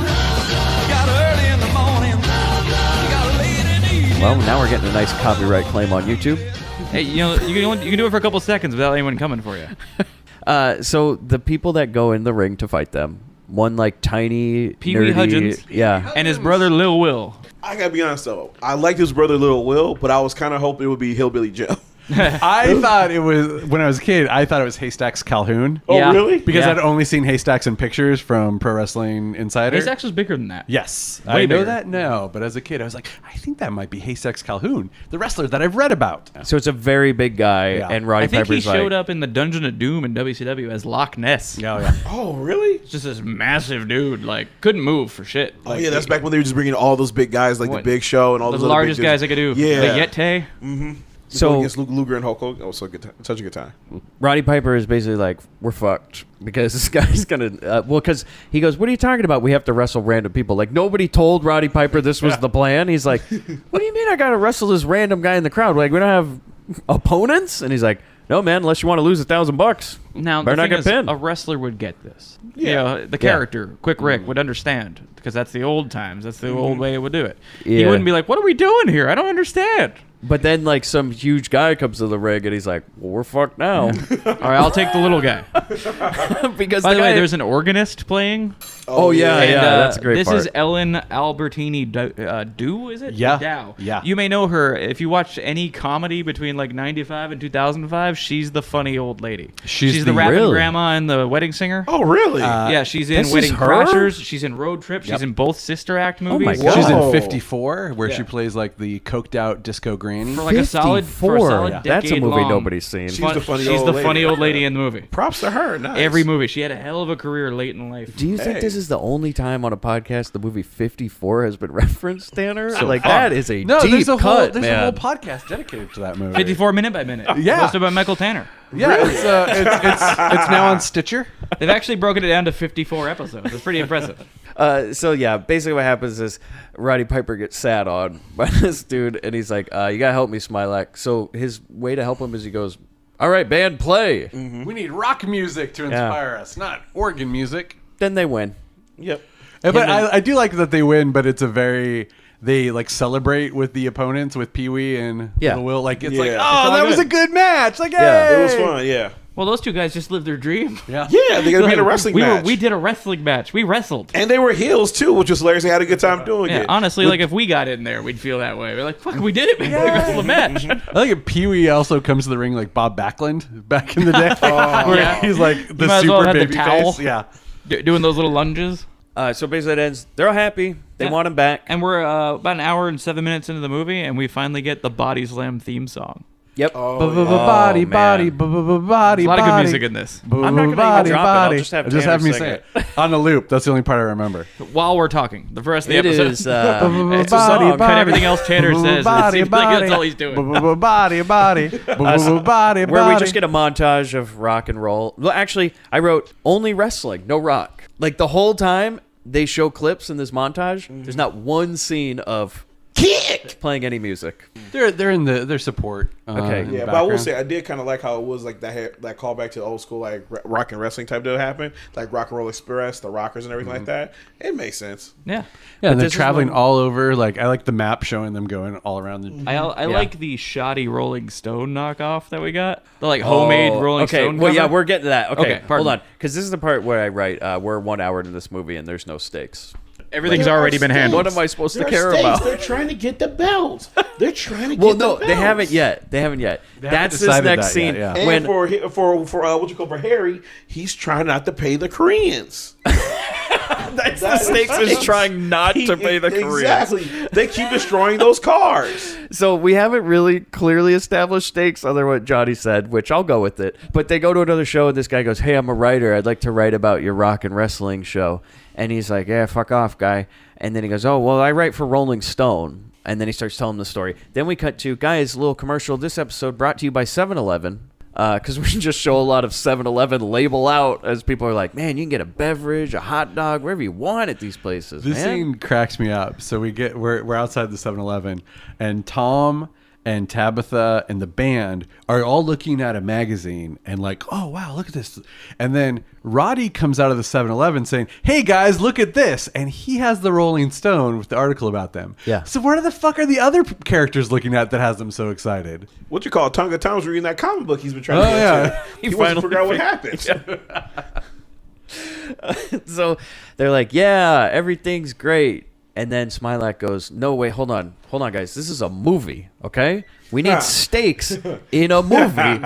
And he goes, our lives are not complete. We made the cover of Rolling Stone. We need the only other thing that's left in this world, the tag belts. And they the go, Koreans off our backs. Like, oh, low-key, yeah, and that Korean I mean, honestly, if situation. you think about it, they left L.A. because they couldn't get work there and because the Koreans were after them. So they need to be able to go back. back to LA to Yeah. redeem themselves. They need to be able to go back home. That's the real story. And so, I'll buy it. And so he says, now we need the tag belts. And Roddy goes, well, what? These guys have had it for over 5 years. And he's like, well, we just got to win a wrestling match. Get it? And like, okay, sounds good. Well, Harry has like Roddy is like, listen, the captain's not going to give us a shot. He has no reason. That's right. to. Yeah. So Harry's like, well, I've got a plan. Some stakes. He's like, what do I always say? And they're like, trust you. And then he goes after his plan. But before we go on, though, that girl has not been in school. Again, what is her story? I'm just like, good Lord, is she being homeschooled? Yeah. And it's like, and if she is, who's teaching? This is one of those kids who. It's like Tonka Tong isn't teaching anybody. Is this really, I mean, so is this really his This niece? kid doesn't have a social security starting to number. worry. This kid doesn't have. No. I'm starting to worry about this kid. And she that's Like, clearly established that that's his niece. Like, did he kidnap her? He was yeah, like, I want that's a what I was child. starting to think. Like, she passes Smilax a note at one Yeah. point that just called the police. How do you think he got to be known as Quick Rick? Do you think this is like that Because he horror got out of movie, town real fast. The Orphan? Do you think she's actually like? Oh, she's like Esther. She's like a She's actually like a woman. 30-year-old woman. Yeah. She just happens to look like a child. Wait, time out. What if this movie is like the first instance, and then the second follow up to this movie is actually the wrestler, and she's the daughter who he abandons, everything like that. It's all coming full my circle. gosh. Darren Man. Aronofsky, you hack. What a hack! Man, another one on the pile. So now we go to the ring talk, right? Okay, so we've set the stakes, guys. This is going to be impossible. How is he going to convince Captain Lou to set up this match? We'll just do it in one scene. Easy peasy. Yeah. It works. And this is when we have more of Billy Barty going off. No. Yeah. And I realize that Billy Barty is essentially just playing a Jeff Dunham puppet. It's just this angry, racist, homophobic old man. He is. He just really F words. Yeah. Did my guy bring his sign again? Yeah. And so basically he says, okay, Captain Lou, we challenge you for the tag belts. He's like, fuck you. And he goes, well, I'll put my wrestlers' contracts on the line. He goes, okay, that sounds good. But then for no reason, Captain Lou says, well, I'll put my wrestlers' contracts on the line as well as the tag belts or something. A little bit. Well, it was like so because I like this scene a lot because again, as a wrestling fan, I was like, they cut a promo. It was a shoot. It worked out really well. Yeah. And he played him. He got him angry. So he goes in there, starts saying he's a coward. Captain Lou's working He's himself this, into a and- shoot, yeah, bro. yeah. He's like, he is. Yes. And so they do this whole thing, and it's like you call him a coward, you know, all these things. He's like, your guys gonna be my guys, and blah blah blah. You can't beat them. And he was like, we'll beat you anywhere. I'm not a coward. He's like, fine. If you can beat us, I'll quit the business. Oh, He's man. like, fine, we'll do a match for that, but we want a shot at the belts. He's like, no, we can't give you the belts. We can't give you the belts. He's like, oh, see, he's a coward, ladies and gentlemen. Millions of people see he's a coward, and Mario's getting all upset and everything like that. And then he's like, all right, fine. Tell you what, we'll put the belts on the line, but if we win, I get your contracts. And it's like, oh, okay. Deal. And then the whole stakes is on the line and everything like that. And Rick's like, I'm putting up the girl's hair, too. Like, hey, what? Now, Johnny explained that scene much more exciting than what was in the movie, I think. I enjoyed it. I was like, this is actually No. I think that's a really good scene. You It sold it, sets it though. up. That was great. And then what was hilarious is while all this is going on, what's the guy's name? Billy Barty. Billy Barty. Like, I love it because he keeps throwing around the F word all the time. Throughout the whole But at promo. one point, once Mario gets so angry, he knocks him over, and he falls behind during this whole promo. And then at one point, they're like, hey, wait, what happened to Billy Barty? And they cut, and he's like behind the thing. All here is faggot. It's like, what? Again, terrible word. So offensive. It not is an condoning evil the- word. But my God, the comedic timing right there was freaking brilliant. He could have said any word, and I would have died laughing at that moment. Give him any other catchphrase. Bastards. Poopy heads. I'm all bought in, but damn it, he delivered a good line right there. So how do we go from that scene where everybody's energy's up? A fucking date with Tanya Roberts, and I just Well, he's strike. got to go win her back. So I go- He does so by. Go ahead. I'm sorry. Oh, I just write, who cares? That's my Fair notes enough. for the Good note. scene. Glad It's I just- waited for it. ugh. So yeah, he wins her back by posing as a Mexican delivery man. Yep. Because we hit the homophobia good and hard. Yeah. We And the need racism we for need a Asian little people. more Yeah. racism though. We need to take down another culture, though, you know? We're gonna mix it up. We're gonna spread Because it as out. Tanner established, you know, he's got issues with their food. So Exactly. It's just not that good. we won't get into that. Listen it's to our good enough. Invasion It's good USA enough. episode if you want to hear all about that. So we go to the big event, guys. Oh, and by the way, everything's fine with Tanya Roberts. She's like, I don't care that you ruined my family's lives. It's Yeah, fine. somehow this whole thing works where he just like he brings her flowers she's and like, says, "We're baby, rich." come back. And she's like, all right. She's like, look, we're rich. We can just buy the election. Yeah, It doesn't matter. none of this You shit know? mattered. Wait, do you know we have money? We're fine. She's like, one fundraiser? We're rich white people. We're good. Exactly. That Didn't was you a hobby see- for her. Yeah, Teflon. he blamed it on the Ayatollah. It's all good. It's good. Yeah, I told the asshole. Actually, his poll numbers went up when he did that. They were like, yeah, fuck him, right? So then we go to the big event. Mr. Kim shows up with his guys. Gong. Oh, boy. This is when I was like, oh, Harry. Yeah. Because he says that Tanner is into the script. Are we going to get a reading? And now, a reading from the script Wait, of Body Slam by Michael Tanner. He says, how about I call you Harry? I'm looking for it. I think I'm there. Oh, yeah. So, by the way, how about if I call you Harry? Harry, you can call me Mr. Smilax. Okay, no more Mr. Nice Guy. I know you're making big bucks tonight. You pay up or else. Listen, Kim, you're becoming a real pain. Now I'll tell you how it's going to be. You stay off my back and you stay away from my car. Meanwhile, he's in front of Captain Lou's fancy Rolls Royce. Mario's go-kart. Oh, is this in? I don't sugar remember. Let me. If we're into reading the racism green in the shell script, comes out the back. Yeah, I was like, where's that line? Come on, Tanner. It's got to be in the is this, script, I right? don't remember this being in the in the movie, but let me read it. Is it start with one ding on this car? Oh Lord.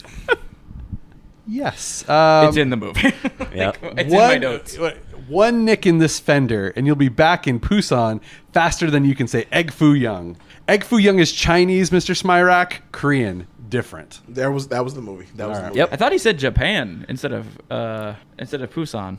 I think be he did. wrong. I think you're right. I think in the actual line rating, I think he he said makes it- Japan. he does two And- races. and- Oh, wait. Unfortunately, Bobby, I think they changed that Busan because to they're like, the Japan. audience is too dumb to know Yeah. what Busan means. So that and you this can- next line, I don't remember being in the movie either. But Harry, then let me use a few English words you'll understand. Oh, no, he said that. He does. Lawsuit, injunction, deportation. No, I do not remember No. that. No. You see Norton Wilshire over there? Senator Wilshire? One word to him and it's sayonara. So take a hike. God I damn. do not Our remember hero, that at ladies and all. gentlemen. Damn. I think they cut it off after the Egg Foo Young line. Yeah. They're like, that'll do. Did you hear Hal going, cut? Stop it, Dirk, stop. He keeps going. Dirk, what are you doing? He just tells the cinematographer, just cut it. Just stop it. Stop Don't it. tell him. Check the gate. Just Sorry, let him I was keep just going. riffing. I was just going with it. He's taking it for a seems walk. like something the character would say. So the event's happening, and Senator Norton's here. I write, why? Secrets from the screenplay. Okay, here it comes. So this whole thing, there's more to the scene where he makes up with Tanya Roberts. Yeah. Is that part of the scheme is that they reach out to all the wrestling match is the hottest ticket in town. So it is For like some reason. it is the event of the Again, some weekend, I stakes. guess. Yeah. So the idea is that all the people who gave money to the first fundraiser, if they because they all took their money back. So if they put in that money again, Harry is going to make sure they all get ringside tickets to the wrestling match. And he does make good on that. And that's why Senator Wilshire's there. And that's why all the rich people are there. Okay. So Which is he not explained in the redeems movie, himself. but that's in the script. He does make good Our on hero, ruining ladies the and fun. gentlemen. Boy, that sure sounds like an Sorry. arc, Mike. Yeah, Exactly. right after a bunch of racist dialogue, he redeems Should himself. I remind you of a little movie called Gran Torino? Oh, were we supposed to agree with Clint Eastwood? I was I like, misread shoot that that one. old man, shoot him. I thought you were going to say, let me remind you of a movie called Schindler's List. Shoot him, shoot Let him. me remind you of a little movie called White Men Can't Jump. Okay, so he redeems himself. He's a good guy. He does grow on you a little bit, but whenever he delves into this Korean stuff, you're like, yeah, it's 86, I guess, you know? So then Smilax tricks the guys into trashing Mario's car. That's what I wrote. Hey, instead of destroying all these cars, why don't you just give it to him and pay the debt back? But nah, fuck Yeah. it. Now Or we're call inside the police for event. vandalism. Guys, Ric Flair's here. All right. So we've got Ric Flair, the Sheik, classy Freddie The Blassie. Sheik, who you may know as General Adnan in the Yes. WWF. Classy Freddie Blassie, Bruno Sammartino. What's up, Bruno? And is it those four? Those are the four main ones. Those are the four they name. Now, So- Johnny did the woo. Yeah. But does Ric Flair do it in the movie? No. Or does he have any lines at all? No, he just stands up for a second and waves. You have, again, two of the best talkers in wrestling, Roddy Piper and Ric Flair, and not a single one of them uses their talents. Tanner, do we have a Tales from the Script? Tales from the Script. The we now named- turn our attention back to the script keeper. The named wrestlers in the film are Sergeant Slaughter, the Iron Sheik, Kamala, Right. and Andre the Giant. All of which were under Vince's employ at the Yes. time. So You're they not could getting not those use guys. any. Arguably, though, any of you those have Ric guys. Flair, who's at this point, I mean, in wrestling, the most famous wrestler. I mean, in terms of other Yeah, than you've- Hogan. Yeah, you've got Ric Flair, you got Bruno Sammartino there. That's all you need. Yeah. But again, I go back to the original point. Like for the If you- hardcore fans, those two were the like, forget Exactly. Sergeant Slaughter. You got Ric Flair. Exactly. Say something. Woo. Like No. literally, as I was watching this movie at home, preparing for this podcast, I was like, "Is that Ric Flair?" Whoa! I was just like, "They got Ric Flair." They should have had him get way too into the match and start like elbow dropping his jacket. Oh, that would have been amazing. He's like taking off his clothes. Woo, woo. Do you think it was an issue with money where they're like, oh, you know, Rick, will you be in the movie and everything? Will you do lines? And he's just like, not if you're not gonna pay me. Like, I just feel like maybe it was a thing. Like, no, there's no way. Like, I'm not going all out unless I'm getting paid Because in the for it. script, the 4 wrestlers actually have shit to do and have lines. Much like the Yeah. Road Warriors being in this. Yeah, it just does not I like happen. that they got none of the people they wanted. Right. I choose to believe that Ric Flair was in character when they were pitching him the idea for the movie. Like, and then you come up and he's like, "How much am I making?" And they told him, he's like, "These shoes cost more than your house." How am I getting there? No. I'm jet flying. Private jet. Yeah. I got so, I got a limousine a mile long. the best talker doesn't open his mouth. No. Just literally silent. But on again, screen. I blame the director because I kind of feel like he didn't realize what he had right there. They didn't take wrestling seriously. They didn't realize that this guy's charisma transfers to other places. Let people them who talk, don't- and they will do money for you. like, people who don't know wrestling know who Ric Flair Well, that's is. the thing, though. To that point, much like Roddy's character not being something that Roddy Piper would even do, not the character not fitting him. They know the names of people that are famous in wrestling. They don't know shit about them. Yeah. And so they're like, okay, people like Bruno, people like Ric Flair, people like Roddy Piper, we'll put them in the movie. We don't know what their strengths are, and they're not going to pull us aside and go, by the way, here's what I can do. Yeah. So Yeah. they're like, it's enough to put Ric Flair in and just have him stand up for a second and go, thank you. Like he's getting a Hall of Fame induction. I just feel like it's crazy to expect that people to know. Like, if you went to a Clipper game when Chris Paul played, every time he hit a 3-pointer, they play the Ric Flair woo, and everybody would do it. People who do not know nothing about wrestling know who that is. Right. Yeah. Which is why, to be sure, they have the announcer say Ric Flair, so that people go, I've heard of that guy. Yeah. But why you wouldn't want to have Ric Flair speak, or because if he does, he overshadows everyone else. Oh, definitely. So Yeah. so it's going to just make Roddy look even worse. Can you imagine mid-scene just hear, what's causing all this? Like he just starts promoing on everybody? Well, Bruno gets a line because during the I match, don't think they planned that. Yeah. during the I match, think Bruno just started talking. during the match, he says something to some guy and he hits him. Bruno gets so worked up he punches one of the fans. Yeah. I'm bored of this segue. I'm Let's sorry, get back to the I'm movie. sorry. I'm what sorry. happens is It's all right, it's basically getting cut out anyway. Yeah, Don't yeah, worry. yeah. really Don't worry. just generic wrestling match. It devolves into a riot. Well, we've got the best band on the planet, Kick. playing. They're doing their hit song, "The American Way." I think is Which what they're is singing. a It's good. banger. The Great. American Great. Way. That's and then the one. the cannibals come out and they destroy the instruments. Yeah. They Yeah, wreck Barbarian everything. takes the bass drum and puts it on his head like a diving helmet. Yeah.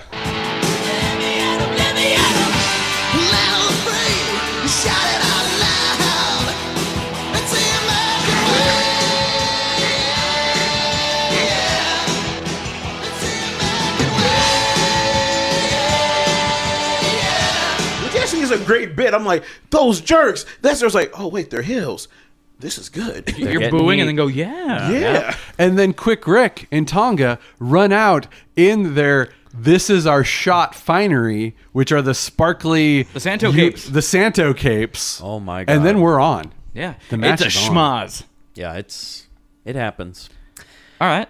Oh, it's not a great match. I mean, it just It happens real quick. There's jumping. There's a lot of flipping. jumping. Also, There's a lot during the match, while all the shit's going down, Billy Barty knocks out Charles Nelson Riley and replaces him with Chick Hearn. Oh yeah, sure. Chick Hearn comes back. We got our own NWO for back at the behind the scenes.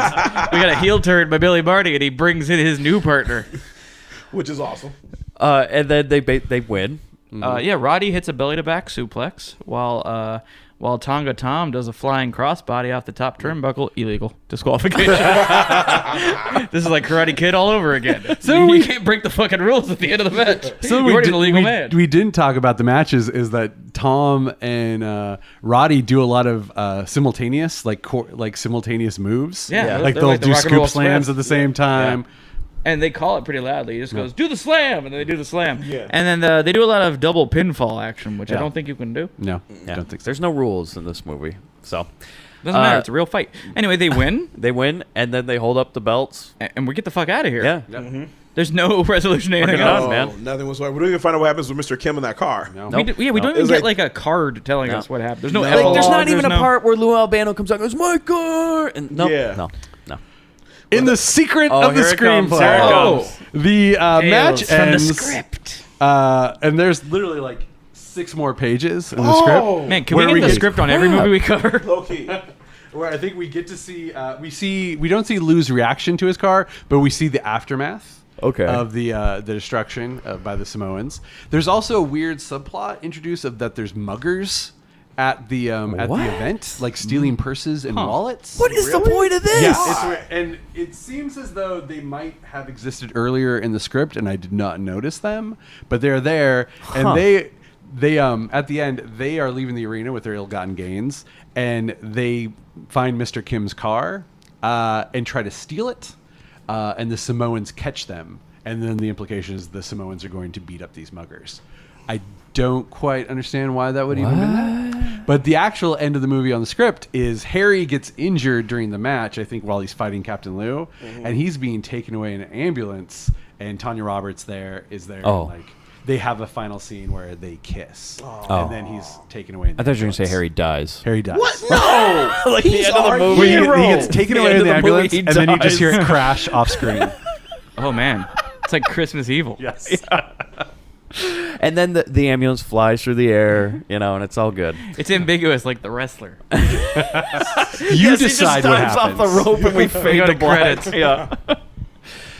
So I already know, Tanner, you highly recommend I highly recommend this movie. I think it's a lot of fun. And Bobby Body and Slam Johnny. super fan. Michael Tanner. Same thing. I love it. If you're a wrestling fan, you'll love this movie. If you're a fan of 80s movies, you'll also love this movie. You know, I think I'm a tentative recommend. Honestly, Yeah. I dug a lot of things about it because of my wrestling fandom, but yeah, it's a pretty shit film, dude. Oh, yeah. Like, like this movie's poor, but yeah, there's the novelty of like recognizing the wrestlers that are in it if you're a big wrestling fan, and and just having fun with that. If you're not a wrestling fan, I don't think there's much here for you. No. If you have no idea, like if you've never ever watched it, even as a kid, just don't bother. Which has been a problem historically. Like we said at the beginning of the episode, it's like these movies made for wrestling fans, but then they're insulting to wrestling fans. It's like, yeah. Sadly, So I'm sadly. saying, know your audience, man. You're not going to get general audiences to just go see a random wrestling movie. so just make your niche movie about wrestling. Yes. Get the terminology right. Yeah. Cast Roddy Piper correctly. Give Ric Flair a line. Just one. Woo! Yeah, exactly. If one woo is all we needed. Yeah, instead of the ring bell, just Yep. just It would have woo gotten and the 5 match stars starts. from Mike Exactly. Wood if it just had one damn woo. It's like the wing bell's broken. What do? Everyone looks to Rick. Woo! Let's go! See, there you go. Like Ric Flair goes Oh, woo, and then Dirk Benedict goes, he's over there, and points at Mr. Kib. Oh. Yeah, I give it a tentative. If you have no interest in wrestling, do not watch this movie. If you do, yeah, it's fun. It's like Ready to Rumble. It does. It's no Yeah. movie. Oh, is Oh, it? no. The movie sucks. no. It's full of wrestlers you recognize if you're a Yeah, fan. bro. If And you're not a Oliver wrestling Platt- fan, stay the fuck away from Oliver it. Yeah, Platt's but a it doesn't wrestler. have David Arquette in it. That makes it better. WCW champion, David Arquette. You know who wasn't WCW champion? Roddy Piper. Let that be a lesson to everyone. I don't know. Does that make? I think that makes Roddy more credible. You know who's held more world titles than Roddy Piper? David Arquette. Oh my gosh. So do you hear that? Also sound? still alive. Oh, why are you doing this? Goddamn. Well, I do have to say though that Roddy Piper in Always Sunny, which was one of his last roles, I think he was great in that show. like total scumbag.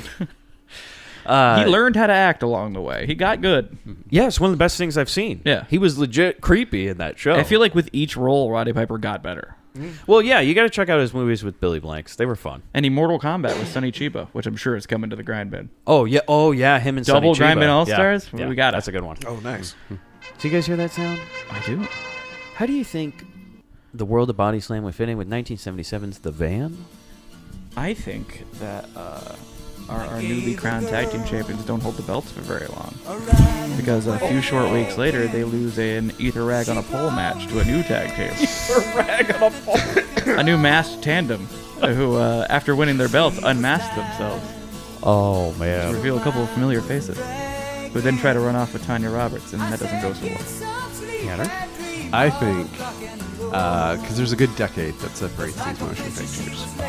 I think Bobby gave up the van scene, and he started hitting that Gold's Gym. He started hitting it hard. He buffed up. He changed his name. Bobby? Nah. Roddy.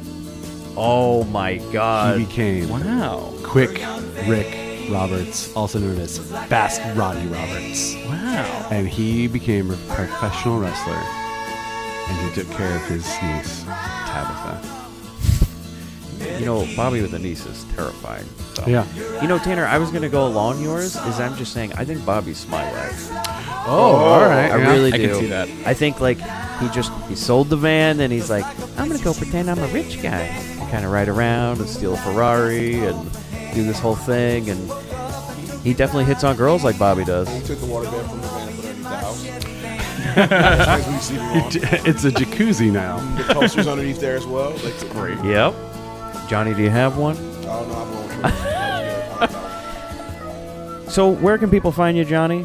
You can find me again at JohnnyP313 on Instagram and Twitter. I'm a comic book writer. I write a book called Blackfist and Brownhand, a black and brown exploitation comedy featuring Blackfist, a bar from Brooklyn, and Brownhand's Latino partner in crime. It's a little bit racist, but a lot of funny. Not quite as racist as Mr. Kemp, though. But if you are a member of the Grindbin Patreon, over the $10 level, you will be getting the first issue of your book. Blackfist and Brownhand, yep. We'll be sending it to all of you. Thanks to Johnny. Oh. Thanks, Johnny. No problem. Hope everybody enjoys. You can find me at buymichaeltanner.com. My new graphic novel, Junior Boys of the Apocalypse, Volume 2, will be out in August. So please pre-order it at your local bookstore or comic book store, or it is available on Amazon and Barnes & Noble. But do me a solid and ask your local store to pre-order it. Oh, my phone is going off. What a weird, People are what a weird pre-ordering. thing. Why did I set an alarm for 10 o'clock? I don't know. I don't know. So pre-order my book, Junior Boys of the Apocalypse, at your local comic book or bookstore. Pre-order my book, I Got Nothing. Available on Amazon. Yep, me too. Hey, join our Patreon, grindbin.com, patreon.com/grindbin. You can find us at grindhousefilm.com. We're Twitter at grindpod. We're on Facebook and Instagram and all over the place. Yeah. Mm-hmm. And with our Patreon, you get to listen to our mini bins, little offshoot show that we do, Oh, yeah. where we cover weird and bad television. Yep. And you'll be getting one of Johnny's books on there. So Absolutely. So thanks again for joining us. Hope you enjoyed this one. All this deep cut wrestling talk that we did for 6 hours, I think this was.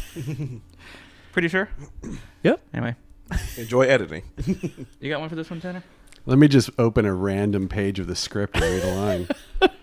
Sorry, Shell. Had to bang a few heads together at the forum. Perfect. I need a man who always takes care of business. I need a man who can take care of my dreams.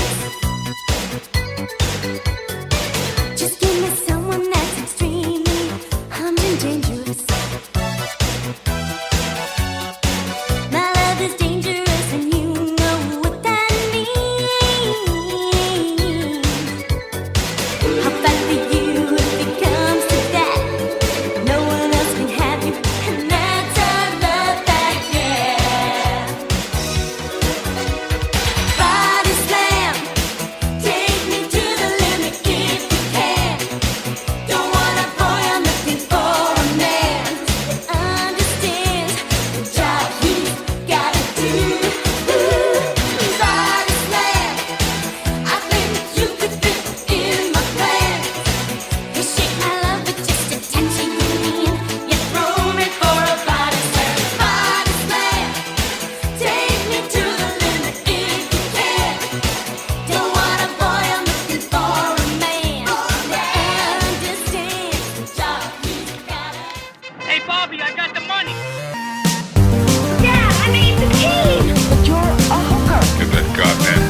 Get it, knockers. I don't know. Spooky got no real rhythm. We're gonna play a little game, baby. I just love fun and games. Get a little girl all hot and horny. This is Los Angeles. How the hell would women live? I'm horny. And maybe Daddy wouldn't have had to kill himself because he couldn't get it up anymore. What a shame. It's for jacking off. Come on, just step on the gas before we get creamed. And